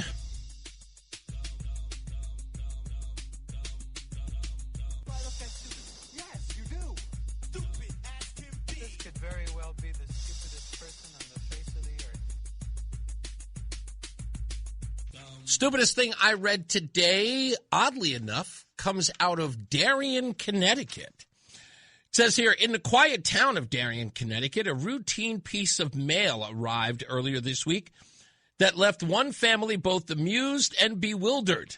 Dr. Omar Ibrahimi and his wife, Sadia, opened what appeared to be a standard jury summons from the Connecticut Judicial Branch. At first, they assumed it was meant for one of them. After all, more than 500,000 residents receive such notices each year. But when they looked closer, the name on it was unmistakable. It was their youngest 4-year-old child, Zara. The preschooler had somehow ended up on the jury list, complete with instructions to report to Stamford Superior Court. When her parents explained what the letter meant, Zara's eyes widened in confusion and concern. Still learning to read and fully grasp the world of grown-up responsibilities, she responded with an innocent worry. I don't want to go to jail. Oh, poor girl. Poor girl. Her mother, Sadia, recounted the moment to reporters, sharing how the little girl feared that skipping jury duty might land her in serious trouble, even though, of course, no one was suggesting any such thing. The mix-up, according to the Connecticut Judicial Branch, is rare, but does happen occasionally due to clerical errors or data glitches in the voter rolls. Whoa, you could knock me over with a feather. And other source lists used to summon potential jurors. Officials quickly clarified that Zara would not need to appear and no penalties would apply. Well, we're so, thank you. we're really, really happy to hear that. The Ibrahimi family turned the unexpected notice into a lighthearted teaching moment about civic duties, though Zara remains relieved she won't have to trade in her crayons and playtime for courtroom deliberations anytime soon. The only reason why it's the stupidest thing is because I always tell people, bureaucracy run amok. How do you screw that up? Unless there's another Zara Ibrahimi. I want to know how much she is going to end up paying in taxes. Listen, we've discussed this. How do you get summoned to jury duty? You have to have a driver's license. How do you get a driver's license? You go down to the DMV and you apply for a driver's license with your social security number. There's a little bit of a fee, I'm assuming, in Connecticut, which means that you are required to have some way to pay for it, which typically means employment. So somebody is earning income under Little Zara's social. I'm willing to put money on it. You know what? That's a good... But we can't question that because illegal aliens have a right to borrow your identity, to earn a fair, under-the-table wage, and, stay here until... I don't know. I don't know how it works. I don't know how it works. What is wrong with you today? Did something happen? I'm just so frustrated and so fed up with the nonsense and the cockamamie horse pucky that is flying around our country right now. What happened to normal things? Like the news used to be, there was a car crash and, somebody died over there and there was a plane crash. Like those were normal things. There was an earthquake. No. Now we have 4-year-olds being summoned to jury duty. It's ridiculous. I thought it was lighthearted. Goodness gracious. No, I'm just angry today. I need a cookie. I'm not myself. The NAACP calls him, whoa, I don't think I'm allowed to read this. It's Reese on the radio. Let's just say some people are not fans. On News Talk 1080. WTIC. So I have to write out all these lists of all the stuff we talked about because then when we post it online, we have all the titles. Roland has his own titles for the segments, which I like going back and reading them because he comes up with these inventive names for certain pieces. Like the opening monologue, what did you call that? What was the title you gave it? Today. Yeah, what was the opening title? What was the title for the opening monologue?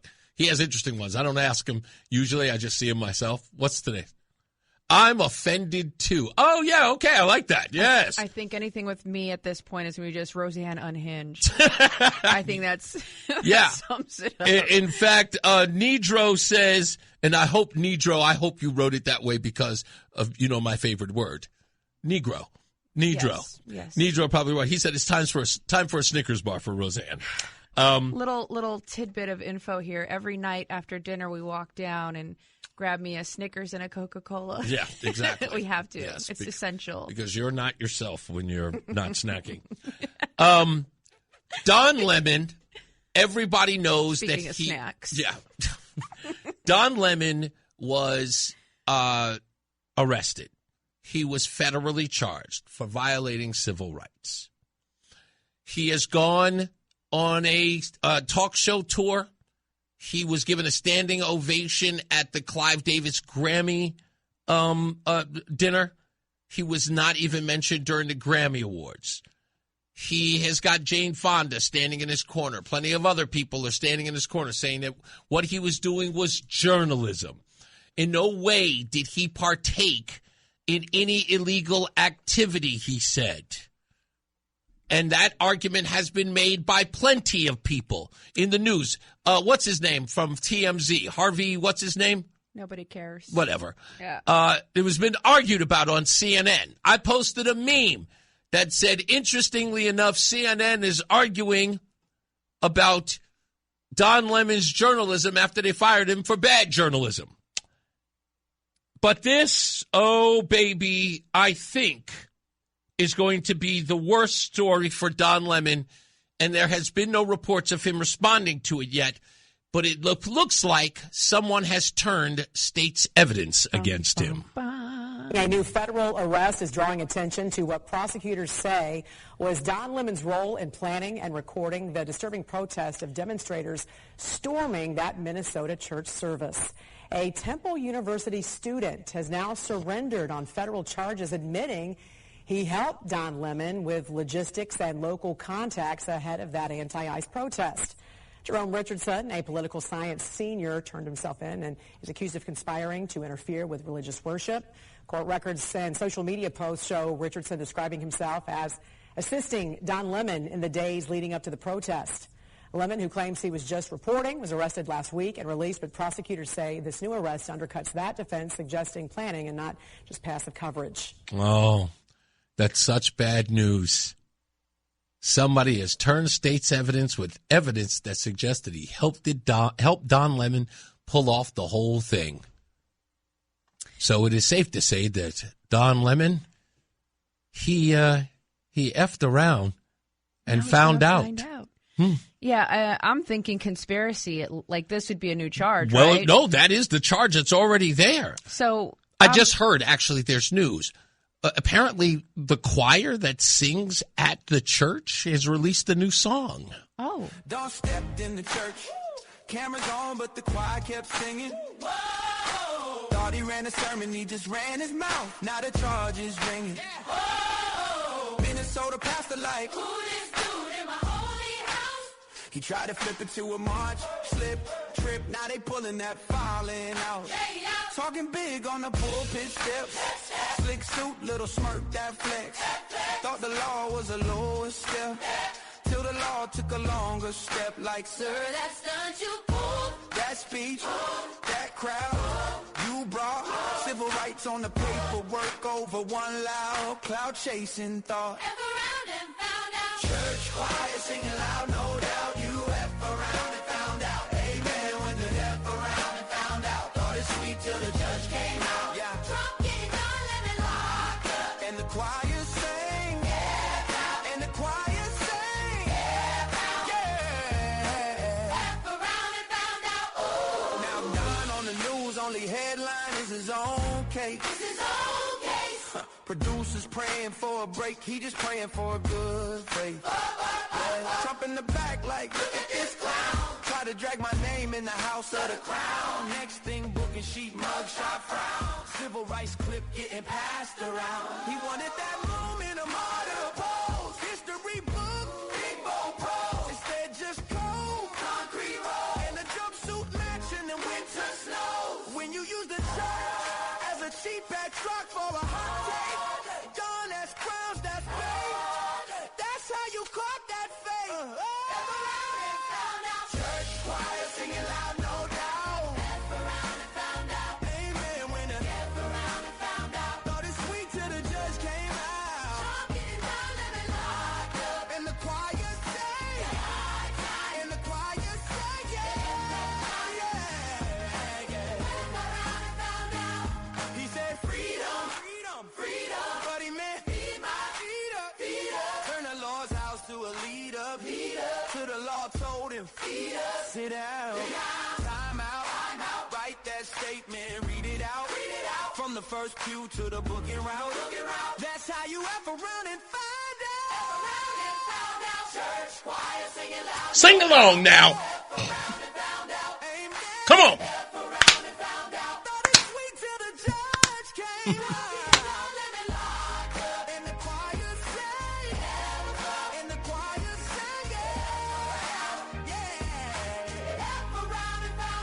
No. That's right. I told you. They should have never messed with that church. They could sing.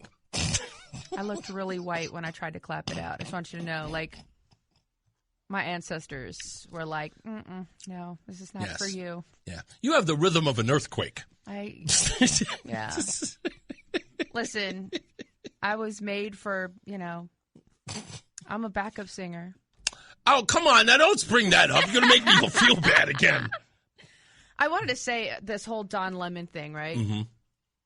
Imagine this was 1944, Alabama, black church, bunch of white men storming in, screaming and hollering.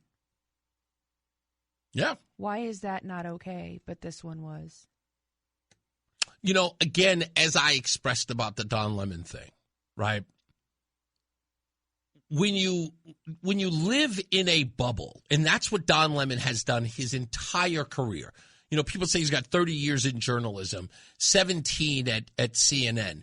And that bubble is really, it's almost impenetrable, right? So his politics and his beliefs inside those buildings, it's not just about his belief, but those things are championed inside the building. Right. There's not one person who's walking up to Don Lemon and saying, hey, that nonsense that when you said, when you asked if the Malaysian flight was sucked into a black hole. You're joking. Yes, no, but that's, no, that should have been, that should have been everybody's key or cue that Don Lemon has no one in there to check him. He said that live on television, asking someone on television with a panel of guests. And not one person said, Don, that is scientifically impossible to happen.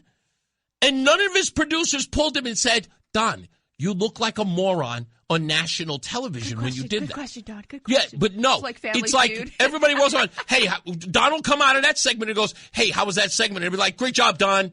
So again, when you're living in that silo where nobody is checking you at all, and then after a while, and that's what led to his firing, that his antics were really starting to tick people off, but they couldn't tell him that he was a pain in the rump and that what he was doing, the things that he was saying coming out of his mouth, that nonsense he did with Vivek Ramaswamy, suggesting to Vivek Ramaswamy that he had no stake in history, talking about slavery in this country or any other, knowing damn well that Vivek Ramaswamy in the intelligence realm swims rings around, Michael Phelps rings around Don Lemon. And he, again, and people sat there and watched that and said, okay, we're starting to look ridiculous. And Vivek Ramaswamy made him look that dumb. And it was starting to embarrass the network. Vivek didn't do it. Don did. Yeah. Vivek was just like that. Like he just. But that's the point that I'm making is that. Does he drink his own urine too? I hope not. Wow, that is a very, very sly, underhanded dig at, yeah. Love you. Anyway, yes. Anyway, he, again, living in that silo, what he believed was more important than anything were the rights of those protesters who were fighting ICE. And when you have that kind of tunnel vision, where the only thing you see is right, is your point of view, what you believe, you will more than likely violate other people's rights because you don't see them. They don't exist. Right, but MAGA's a cult. Yeah, exactly. So when you see that no one else's rights exist when you're talking about the plight of the aggrieved in his view, right, he doesn't even recognize, wait a minute, you mean the people at the church have rights? But that doesn't make sense to me.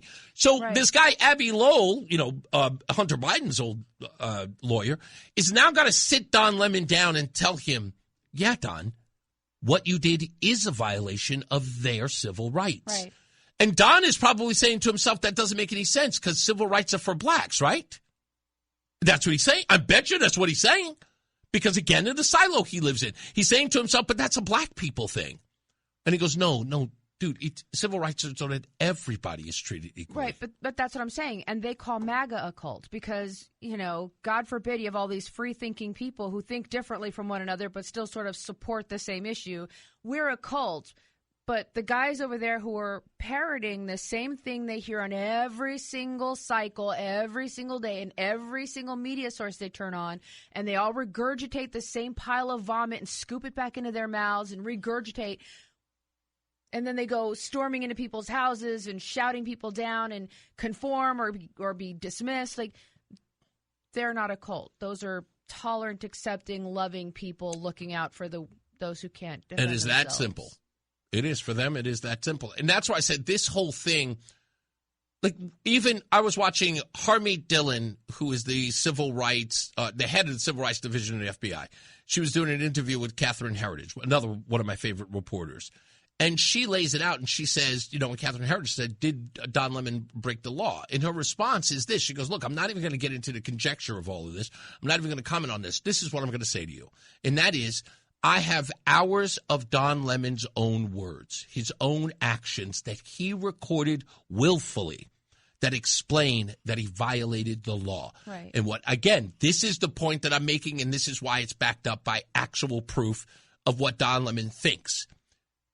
I'm not making it up. I have him in his own words. Don Lemon thinks what he is doing in the silo with Black Lives Matter at that moment, he believes is righteous because his entire life, he's a grown man, but he is too stupid. And it's the truth, folks. You have to call people stupid when they are stupid.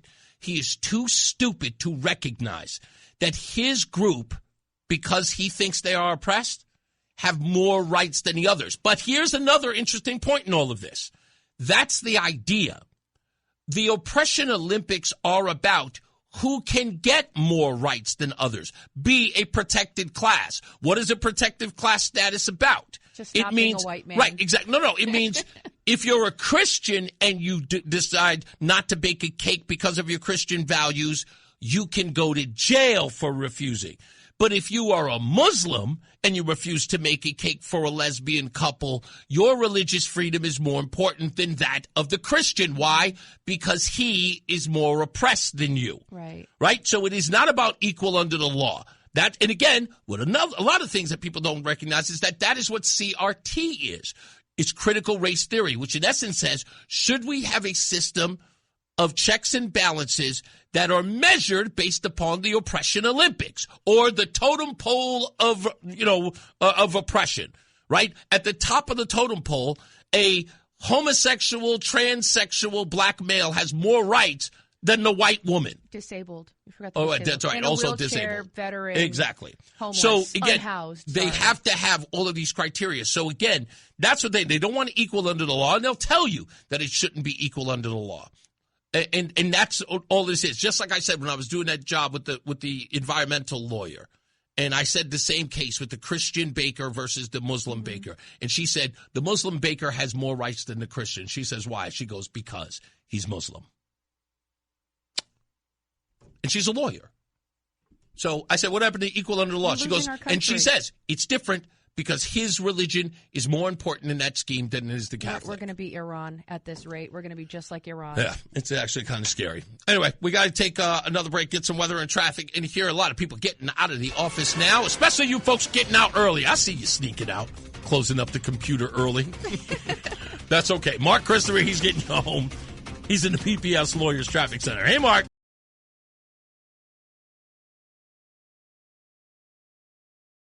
The hour that packs a punch. It's Reese on the radio on WTIC News Talk 1080. People's Lobby is in the chat room saying it's like this. Like, all of these people watching, but nobody's chatting. They don't. That's really not something that people do. I'm always surprised at people who pop in sometimes and opine. They like to, well, just watch. That's all. Then they can't chime in because they're at work. Okay, it's time for my favorite thing to do that you have been mocking me lately for. News.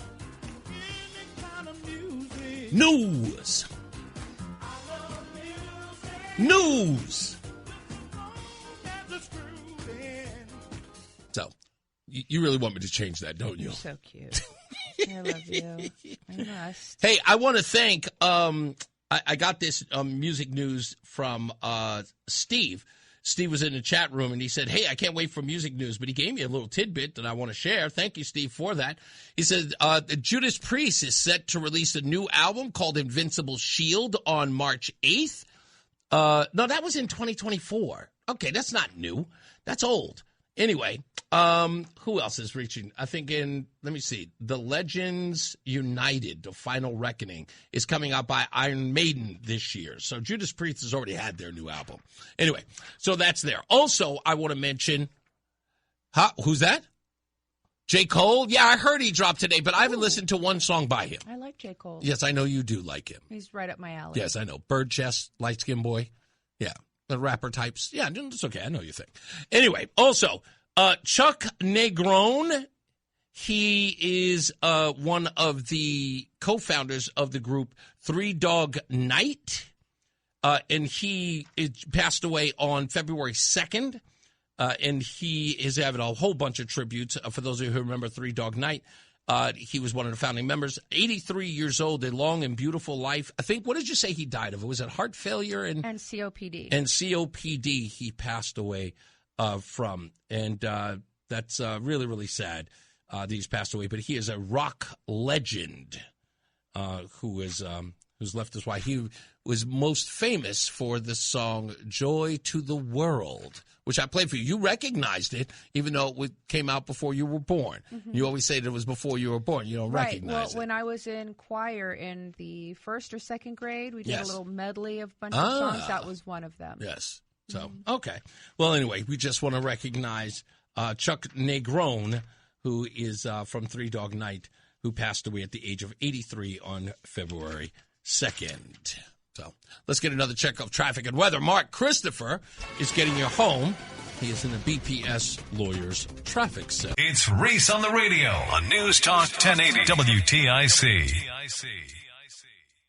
You know, I was there were people who were writing in a chat room earlier. In fact, Beverly in particular. She wrote this, but then she disappeared. I'm not sure exactly why she ran, but she writes, Trump and his minions are doing everything they can to steer us away from the Epstein files. And I wrote to her, I said, now it's the Epstein files? Like, she went from... Pick a lane, honey. It was like once it was like the racist meme, and now it's the Epstein files. And I was just like, By the way... What do you want to know about the Epstein files? Like, we could talk about that all day, but like I don't have all day to talk about it. Right, but who are we seeing in the Epstein files? Oh, you know what? My favorite person is in the Epstein files. She sent an email to Epstein to go to Monaco. Do you know who that was? No. Oh, come on. Come on. Oh, just hit it. Just do it. Whoopi Goldberg. Oh, the look on your face is priceless. Wow. Yes. Yes. Whoopi Goldberg. Yes, that's right. The dreadlock diva herself. Yes. The one who says that Donald Trump doesn't want the Epstein files to come out, and she sent an email to see if she could get a private plane to go to Monaco. She didn't want the Epstein files to come out. Who knows how many times she's in the Epstein 27. files? 27 times. How about that CBS guy? How many times was he found? Oh, he's in there a lot. In fact, 60 Minutes was supposed to replay one of his 60-minute pieces. It's now been pulled back because that he has been revealed in the Epstein files. How about the Clintons? So, the Clintons are about to testify on that. There's a lot of going on. Yeah, it's a lot. Yeah. Now, again, this is the whole thing with this is exactly as they expected. And this Jeffries too, right? He was begging him for yes, his group were begging him for donations. Right. Look, here was the deal, and this is the news cycle run amok. So the whole deal was to set the stage was Trump is in the Epstein files. That is your focus. So release them all. Now you're hoping, and that was the whole deal.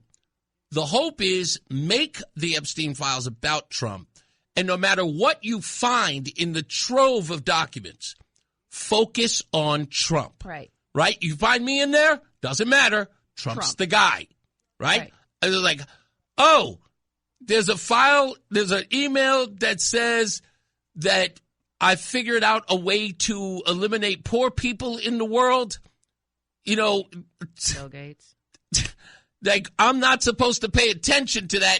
What's Trump in there for? Right. You know? Another person asking about a 16-year-old intern.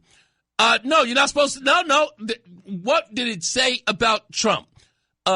People talking about crazy international espionage stuff that Jeffrey Epstein was around. It's affecting global stuff, like global crime. No. We just found out Prince Andrew, right? We know Prince Andrew, but Fergie, what's her name? Sarah Ferguson. Sarah Ferguson. Yeah. Was taking her teenage daughters repeatedly, even after denouncing her friendship with him publicly, meeting with him and her underage daughters. Email correspondence up the wazoo. But again, you're not supposed to pay attention to that because the objective is that's not important. Sarah Ferguson is not the president of the United States because, again, we have our objective. Yeah. Right? And it doesn't matter how embarrassed the Democrat Party is. They don't care. They will sacrifice their own children at the altar of destroy Donald Trump. Yes, that's 100% true. There's no arguing that at all. That is, whew. That is. I mean, I can't put it in any other way. It's just the way it is. That's just the way that it is. Yeah, it's sad. I don't even know how to say. But hey, please, by the way, more files come out. Somebody was just talking in the text messages was sending this and says, Donald Trump says, things like, if you talk bad about him in church, he's going to take away your funding. And of course, it was said in jest as a joke. But as I always say to people, it's like, what does that mean? So Trump said something. What does that mean?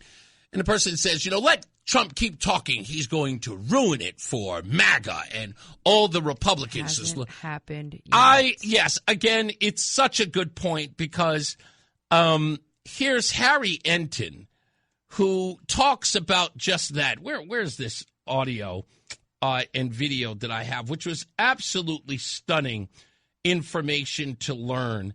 At least I thought that I have it here. Let me see if I have it in this one here. Here it is. This is Harry Enton of CNN, okay? So no Fox News contributor here, who did a story about MAGA's influence as of late. So how much power, and we're talking about influence here, do they have on the GOP, especially over the long run? Yeah, over the long run. That's what I think is so important here. And it's not just about Donald Trump. It's about the Make America movement.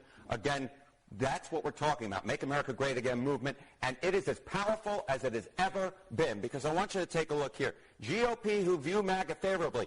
2 years ago when Donald Trump was running for term number 2, it was 74%. Today, look at this. It's 78% of Republicans who view the Make America Great Again movement favorably. So we're talking about something that, in my opinion, will very much be able to outlast Donald Trump. Trump is in term number 2. He can't run for a term number 3, but the bottom line is this. What he brought into the GOP looks like it's going to last long beyond him. Now, I wish that was enough, because I understand that Donald Trump is a very powerful presence. When he is there, he sucks all the oxygen out of the room. And sometimes when you have all of that momentum, it does not transfer. It does not do what Michael Jordan did for the Bulls. Right. Be a great player and then make Steve Kerr look like a superstar. You know what I mean? Love Stevie Kerr. I know you love him. Yeah. But that's, Michael Jordan had that incredible ability. Right? He was so good, he made everybody else seem better. He turned them into stars. Right? He didn't hog it all. Right? But it turns out that Donald Trump is the GOAT at that as well. It's a very populist movement. I am curious because J.D. Vance would then be the next standard bearer of this movement. Where is the GOP on how they feel about him? Yeah, okay. So, obviously J.D. Vance, the Vice President of the United States, at this point looks like a favorite for the Republican nomination come 2028. And one of the reasons why he looks like a favorite is because the Republican base loves J.D. Vance. What are we talking about here? Someone who really represents the Make America Great Again movement. This is somebody a year ago, his favorable rating among Republicans, 81%. Latest Marquette University Law School poll, look at this, 84%. 84%. So if anything, his favorable rating is somewhat up from where it was a year ago after a year of Trump. And, of course, that matches what we see when it comes to MAGA, right? It matches what we see coming to MAGA, whereby it was 74 and now it's 78%. If anything, MAGA's grip on the GOP, and it seems like the next in line to be the next standard bearer of MAGA, both of them, their favorable ratings are actually up after a year of Donald Trump's second term. Now, that is amazing. And this is why I keep trying to tell people, grow a spine. Grow a spine. I've got you covered. Just send me out. I'll go install said spine. Grow a spine. Because, again, the favorability, think about it, all the protests. Think about all the so-called scandals, right? They're supposed to, make everybody in the Republican Party run scared. They're embarrassed to stand up for MAGA. And the numbers always go in the up trajectory. And again, I listen to these naysayers with the whole, well, I wish he wouldn't do it this way. Really? The guy who's winning, that's the guy you want to ignore? I'm so sick and tired of people telling me that I need to follow the slow and steady pace of the guy in fourth place. Listen, if I wanted to be like everybody else, I'd be like everybody else. Yeah. I don't want to be like you people. Yeah, I move differently. I just do. Yeah. I think that's why you and I work, right? Is one of the things that, in the environment where we grew up, if you will, I stood out. I mean, I stood out so much that there were rumors flying about my bad character all over the place. One thing I've learned is if they're not talking badly about you, then you're not doing anything. That's right. Obviously, I was effective. That's been my whole life. I've always been effective at doing something. Whatever it is I'm doing, I'm creating a change and an uproar and a stink, and people don't like it. Fine. That's okay. Let me see if I can find this. You just reminded me of something. But I don't want to do what everybody else is doing. I'm not getting my hair done the same way. I'm not wearing the same clothes as you. I'm not, going to the same restaurant. I don't care what you're doing. I'm doing me. I need to find this. I'm hoping that I didn't get rid of it. But it is a piece that really, really makes, that echoes exactly what you're talking about. Oh, here it is. Listen closely to this. And this is advice for everybody, even for Donald Trump. It took me 15 years to understand this. I'll give it to you in 30 seconds. If nobody sees you as an enemy, you're not important. Mm-hmm. If nobody talks about you behind your back, you're not relevant. If someone tries to take advantage of you, it's because you have value. It's a compliment. If someone tries to put you down, it just means you're already above them. Hate only comes from below, never from above. When they doubt you, it's because you're doing great things that they think are impossible to do themselves or gave up on themselves. And criticism, that's just admiration in disguise. Your haters are actually your biggest fans. They watch everything and say nothing. That's right.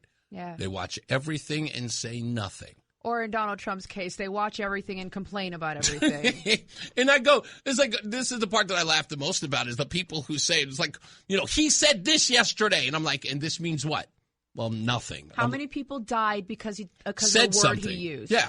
I mean, I just don't. How many people died today because of that split second that stupid image was on the screen? How many people died today because of that? You know what? I said this before, right? I know this firsthand.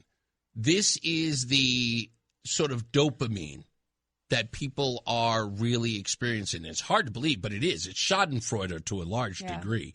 But there's a dopamine that happens in all of this. And that is you hate a guy so much that you're waiting for him to screw up so it can certify what you already believe. And when it happens, you almost get excited that you get to complain about him. See what I told you? I told you he was. And this thing with the meme morning, that's every week it's something. Oh, this is the thing that's going to ruin. Really? Yeah, it is a dopamine thing. It's literally like calling it Trump derangement syndrome. I'm sorry. I've always called that silly. I get that now it's sort of caught on, but it isn't. It's not derangement syndrome. It is literally. It's an addiction. It is a dopamine release. It's an obsessive. Exactly. thing. It is something that is necessary for them to exist because they have to say his name. Yes. Repeatedly. Yes. I mean, you and I could be talking about French fries. Well, Donald Trump eats McDonald's French fries, and you know what I mean. It's like how can I inject him? Why are we talking about Trump when we're eating French fries? You know. Now people, and this is the scariest part, because now I think that people talk about him as a sign of intelligence. No, it's true. It is. And I've seen this happen. Our good friend on the West Coast, always likes to talk about Donald Trump. But let me tell you why it is. Again, when he ever invokes Donald Trump, it's always about Donald Trump is stupid, Donald Trump is dumb, blah, blah, blah. And that's what it is that average folks look at Donald Trump and they see his wealth, they see his popularity, the fact that he's got 100% recognition, he's the most popular person all over the world, right? And with that, it is the undeserved nature, right, that he has. Like, he doesn't deserve all of this accolades and everyone talking about him.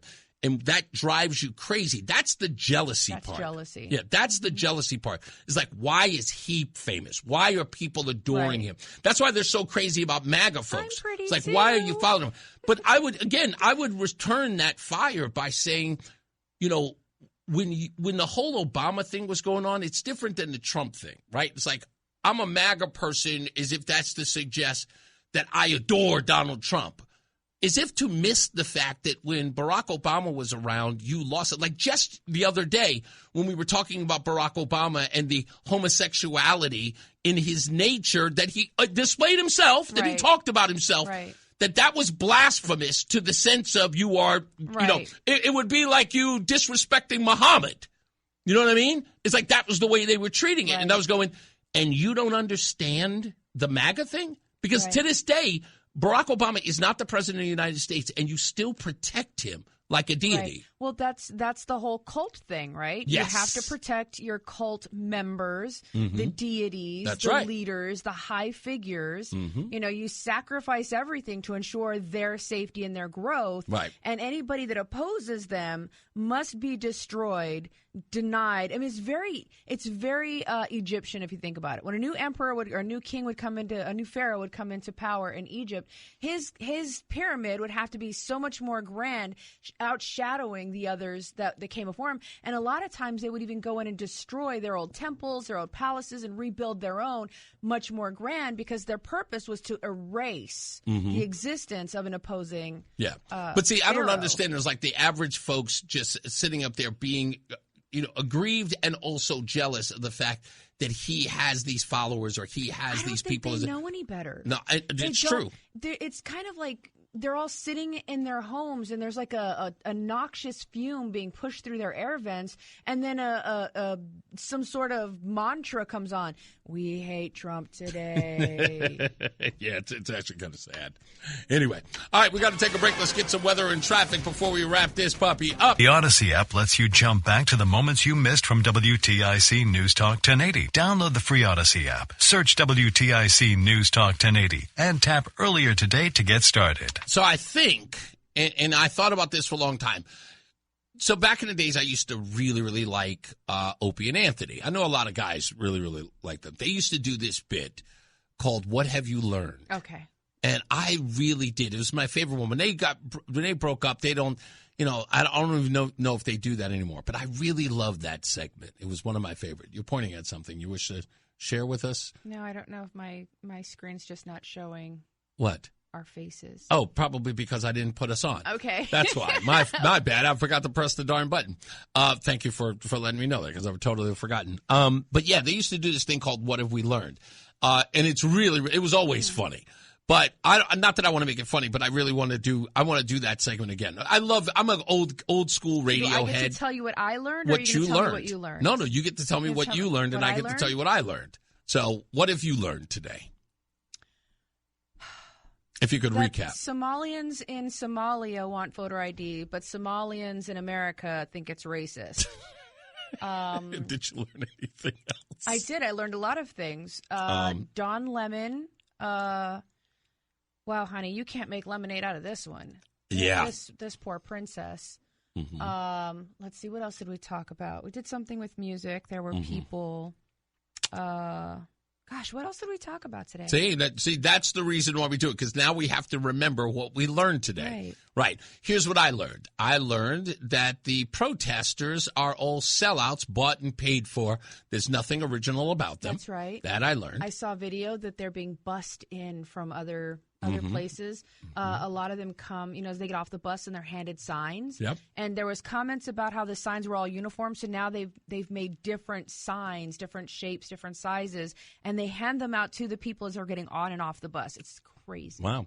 I also learned that people can be outraged about a monkey meme, but not outraged about a black woman being gunned down in broad daylight in Chicago.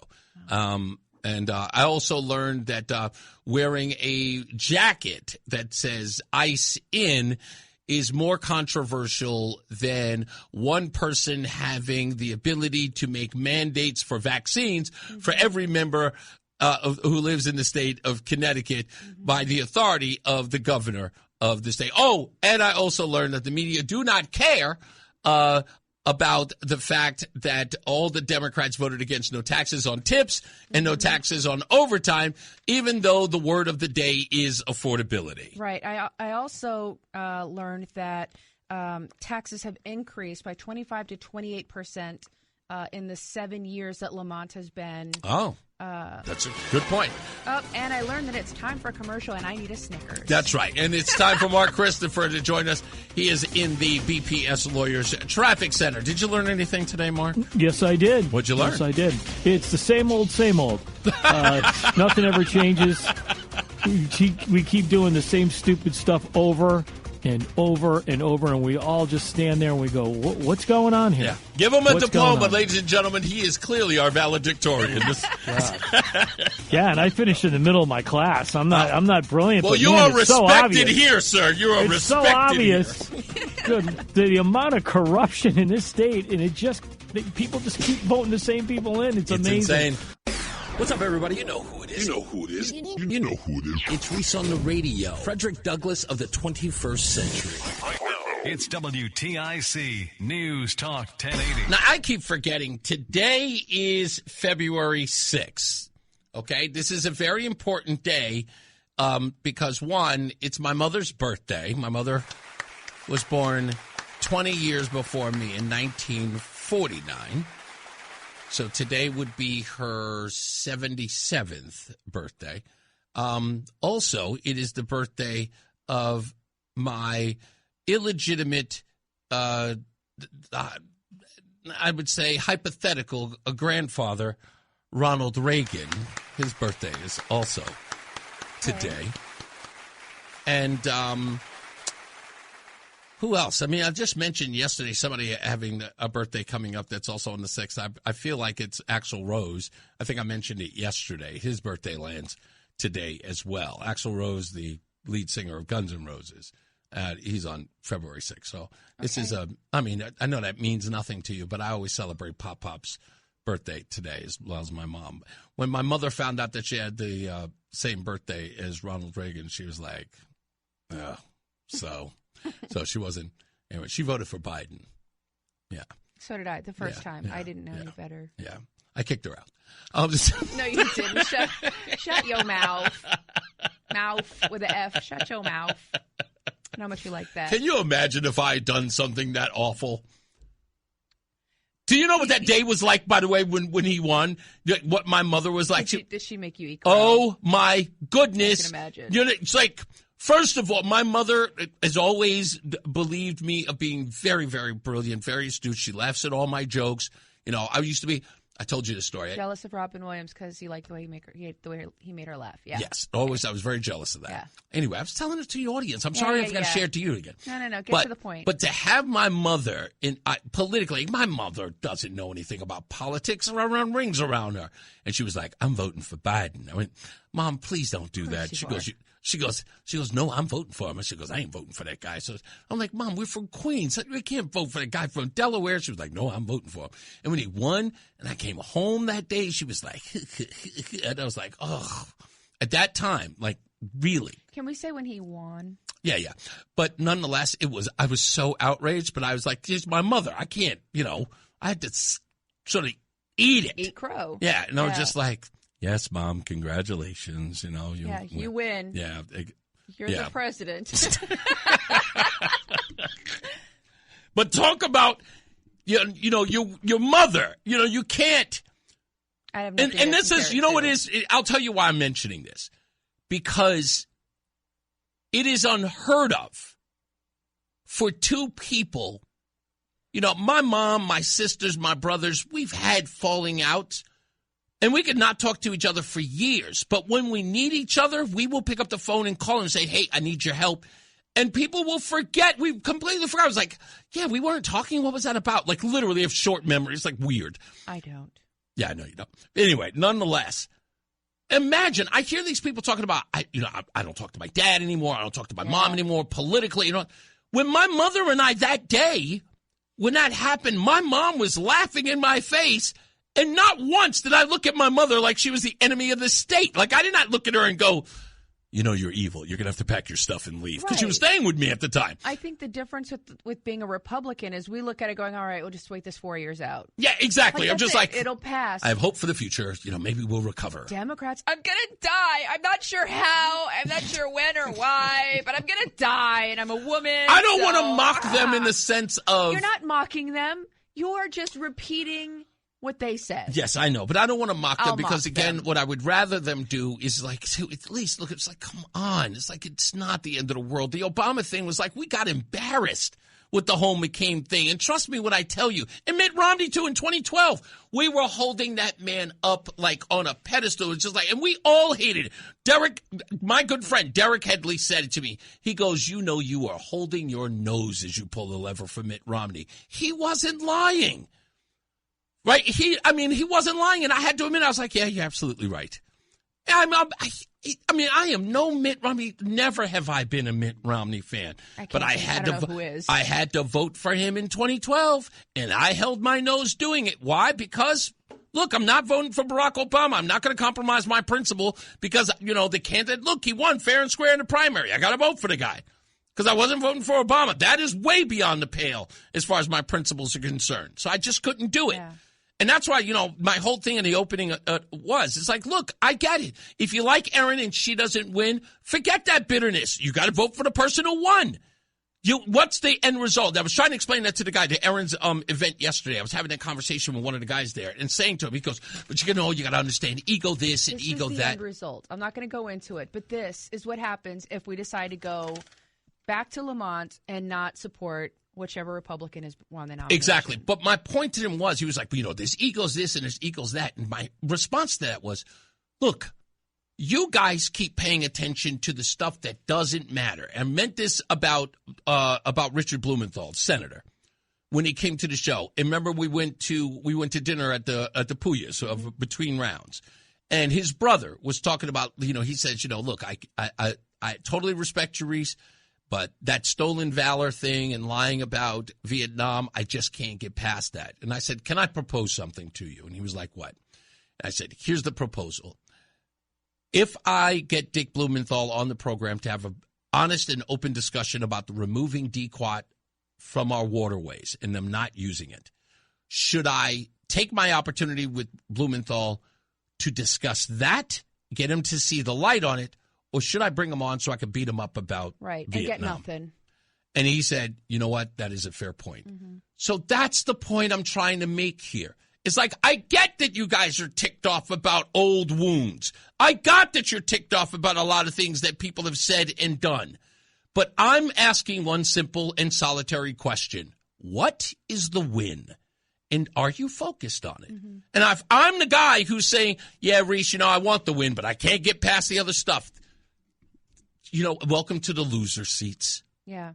Welcome to the top row. We have this saying in the Army, you drink water and you drive on, right? You take a knee, you drink water, take a deep breath, you reconsider the route ahead of you, and you keep it moving. Charlie Mike, continue mission. Just keep pushing. It is not, your guy didn't win, got it. But we have other people in the same sphere that are willing to work within the parameters that are going to benefit everybody. Exactly. I'm done with settling scores. And instead of working with the guys, the group that's willing to work with us, we're going to go back to the old poison. We're going to keep biting off of, the poison fruit because our guy didn't win. Yeah. It's ridiculous. You are what is it, cutting off your nose to spite your face? Or hustling backwards for those who live in Bristol. I don't know what that means, but okay. But the bottom line is, it's hustling backwards. Again, it is goal-oriented. You know that. You're military. It's goal-oriented. We can sit here and talk about how many men we lost in the battle. We can talk about how many battles we lost. Or we can look at how many meters we've picked up. Exactly. Yeah. Exactly. And the objective is to reach our goal. And if the goal isn't what you're paying attention to, then you're not here to win. You're in the wrong Yeah, you're here to settle old scores. Yeah. So, and I know that's, who doesn't know that? People who keep voting for Lamont? I don't know. But you know what? Like I said, we've got a plan for that too. And it's going to be a very interesting spring. I can't wait for the weather to warm up. But then again, we got plans this weekend to start talking to people about that $200 and $400. We're probably going to do that today at the mall. That sounds like a good idea. That sounds like a great idea. Yeah. Anyway, we'll do that. Let me see if I can get a couple of these last but not least callers in here. I'll go, speaking of Bristol, let's go to Brian in Bristol. How are you, Brian? Hey, Reese. You were asking what you learned today. I think it's what I recognized or realized today. Yeah. I look at some of these people as basically the equivalent of Stalin's useful idiots, and they've been indoctrinated to be such. And so now we got a bunch of, the wonderful phrase awfuls, affluent, let's see, what do we got? Affluent white liberal females. Yeah. So we got those. And I would say if you add a U in there, it's unintelligent, not uneducated, because they're highly educated, but they're not taught critical thinking. They're indoctrinated, so they're not using their intelligence. And so, but the reason I bring that up is I think about this. If I wanted to harm the U.S., I wouldn't go to a physical war. I would go to a different type of war. That's right. And the things I would start to do, I think, is what we're seeing. Is number one, you create a bunch of useful idiots, a la Stalin. Number two is you go after, you kind of form a system of eugenics. Mm-hmm. We've seen that. We've seen them screw up our youth by gender dysphoria and all this other stuff. So now you're screwing with the population. Yep. There we go. There's strike number two. And then you go in and you create civil unrest, which we're doing here. We've seen it. Okay, and then you got other issues that we're seeing that are going on. I mean, this is like Stalin's playbook, Mao's playbook. Oh yeah, it's color revolution. It's a strategic insurgency. Exactly, and the thing I would challenge these people, and maybe Roseanne, because you said you used to think some of this way, but I would ask these people to really think about, do they really want to be the equivalent of Stalin's useful idiots? Because we know what happened as a result of that. Those people ended up in a mass pit grave because they identified themselves as problems when the new regime took over. If they didn't like something, they were going to do the same exact things. Exactly right. The second people that came up after Reese was you and I, the intellectuals, because they don't like us, because we're going to challenge them and we're a problem. Yeah. So I mean, this is classic. This is what we're seeing going on. Whoever's behind this, this is what they're trying to do. They don't want to have a physical war. And then, of course, the last prong of that is what we're seeing is you want to screw up the population. But what do? You create the eugenics, so we're not reproducing. And then you bring in what we've seen, a bunch of illegals that don't want to integrate. Yeah. And you screw that up and you bias that. Let me let you go with this. It's like you bring in people who are comfortable with socialism, so you can then enact it on them. That's how that works. Yeah. Thank you, buddy. I appreciate you. I got you. What do you got there? Moron Kamdani said today that America should look to Islam and the Prophet Muhammad to support migration. Now, talk about strategic insurgency. That is exactly what we see happening. We have imported the enemy. Mm-hmm. Everybody forgot all about 9/11. You forgot about 9/11, and you hired a commie Islamist in New York City where they flew airplanes into buildings, right? And now you have them, they're all over the place. You mutilate the American child, prevent them from being able to procreate. You sterilize the next generation, right? And you've got, and I've said this before, Muslims outbreeding us 3-1. And turn Americans on each other. Turn Americans on each other. Look at Iran. Look what happened in Iran. If you look at Iran 47 years ago, you will see the United States today. Yeah. Yeah. And you're mad at Donald Trump, right? Because he's going, we don't want that crap here. We don't want that crap here. It's the memes. Right. It's the memes you're mad about. Never mind the fact that we have imported the enemy and they are taking us out slowly but surely from the inside. Let me get Granby in here. Bill in Granby for 1 minute. Bill, how are you, sir? Doing great, Reese. Another great show. Real quick on two things. One is Erin Stewart. I know her personally. When I was my first home was in New Britain, and I worked for her dad. We helped get her dad elected in New Britain when we were outnumbered Democrats to Republicans 6-1. No doubt. We got him elected, and we started all of that with her father. And we did zero tax increase budgets for 5 years. I was on his board of finance, and so Erin has. Her run as mayor of New Britain was an extension of the work that we started all those years ago. She lived around the corner from me. She is a lunch pail, up by the bootstraps, Republican, and she's got a track record of running the city well, financially stably, and also. I know her record, Bill, but without all of the political campaigning for her, can you, if you know her that well, tell her to come to the debate on April 30th? That's all. Okay. Well, she should. She should be engaged. Absolutely. But yeah, Connecticut doesn't need another Fairfield County Republican. You know what? I'll tell you this one. I know what it is they need, but again, What I want her to do is, as I want Ryan Fazio to do, and Betsy McCoy, and anybody else for that matter who's running, come in and make that case to the American people at the debate on April 30th. And like I said, we'll hash it out then. And then whoever the people decide, we all forge together getting that mission of removing the man we have to get rid of, and that's Ned Lamont. I got to go, but thank you, boss man. Let's wrap this up. We'll see you guys on Monday. As I always say, radio is free, so we thank you for paying attention. Remember to keep JC in your hearts and in your minds. Sean Patrick, we love you and we miss you. Remember that panic is not planning, so plan your work and work your plan. Me, I'm Reese on the radio. She is Roseanne on the radio. Say goodbye, Roseanne. Goodbye, Roseanne. Mark Christopher, he is getting you home. He is in the BPS Lawyers Traffic Center. Wonderful weekend to you, sir.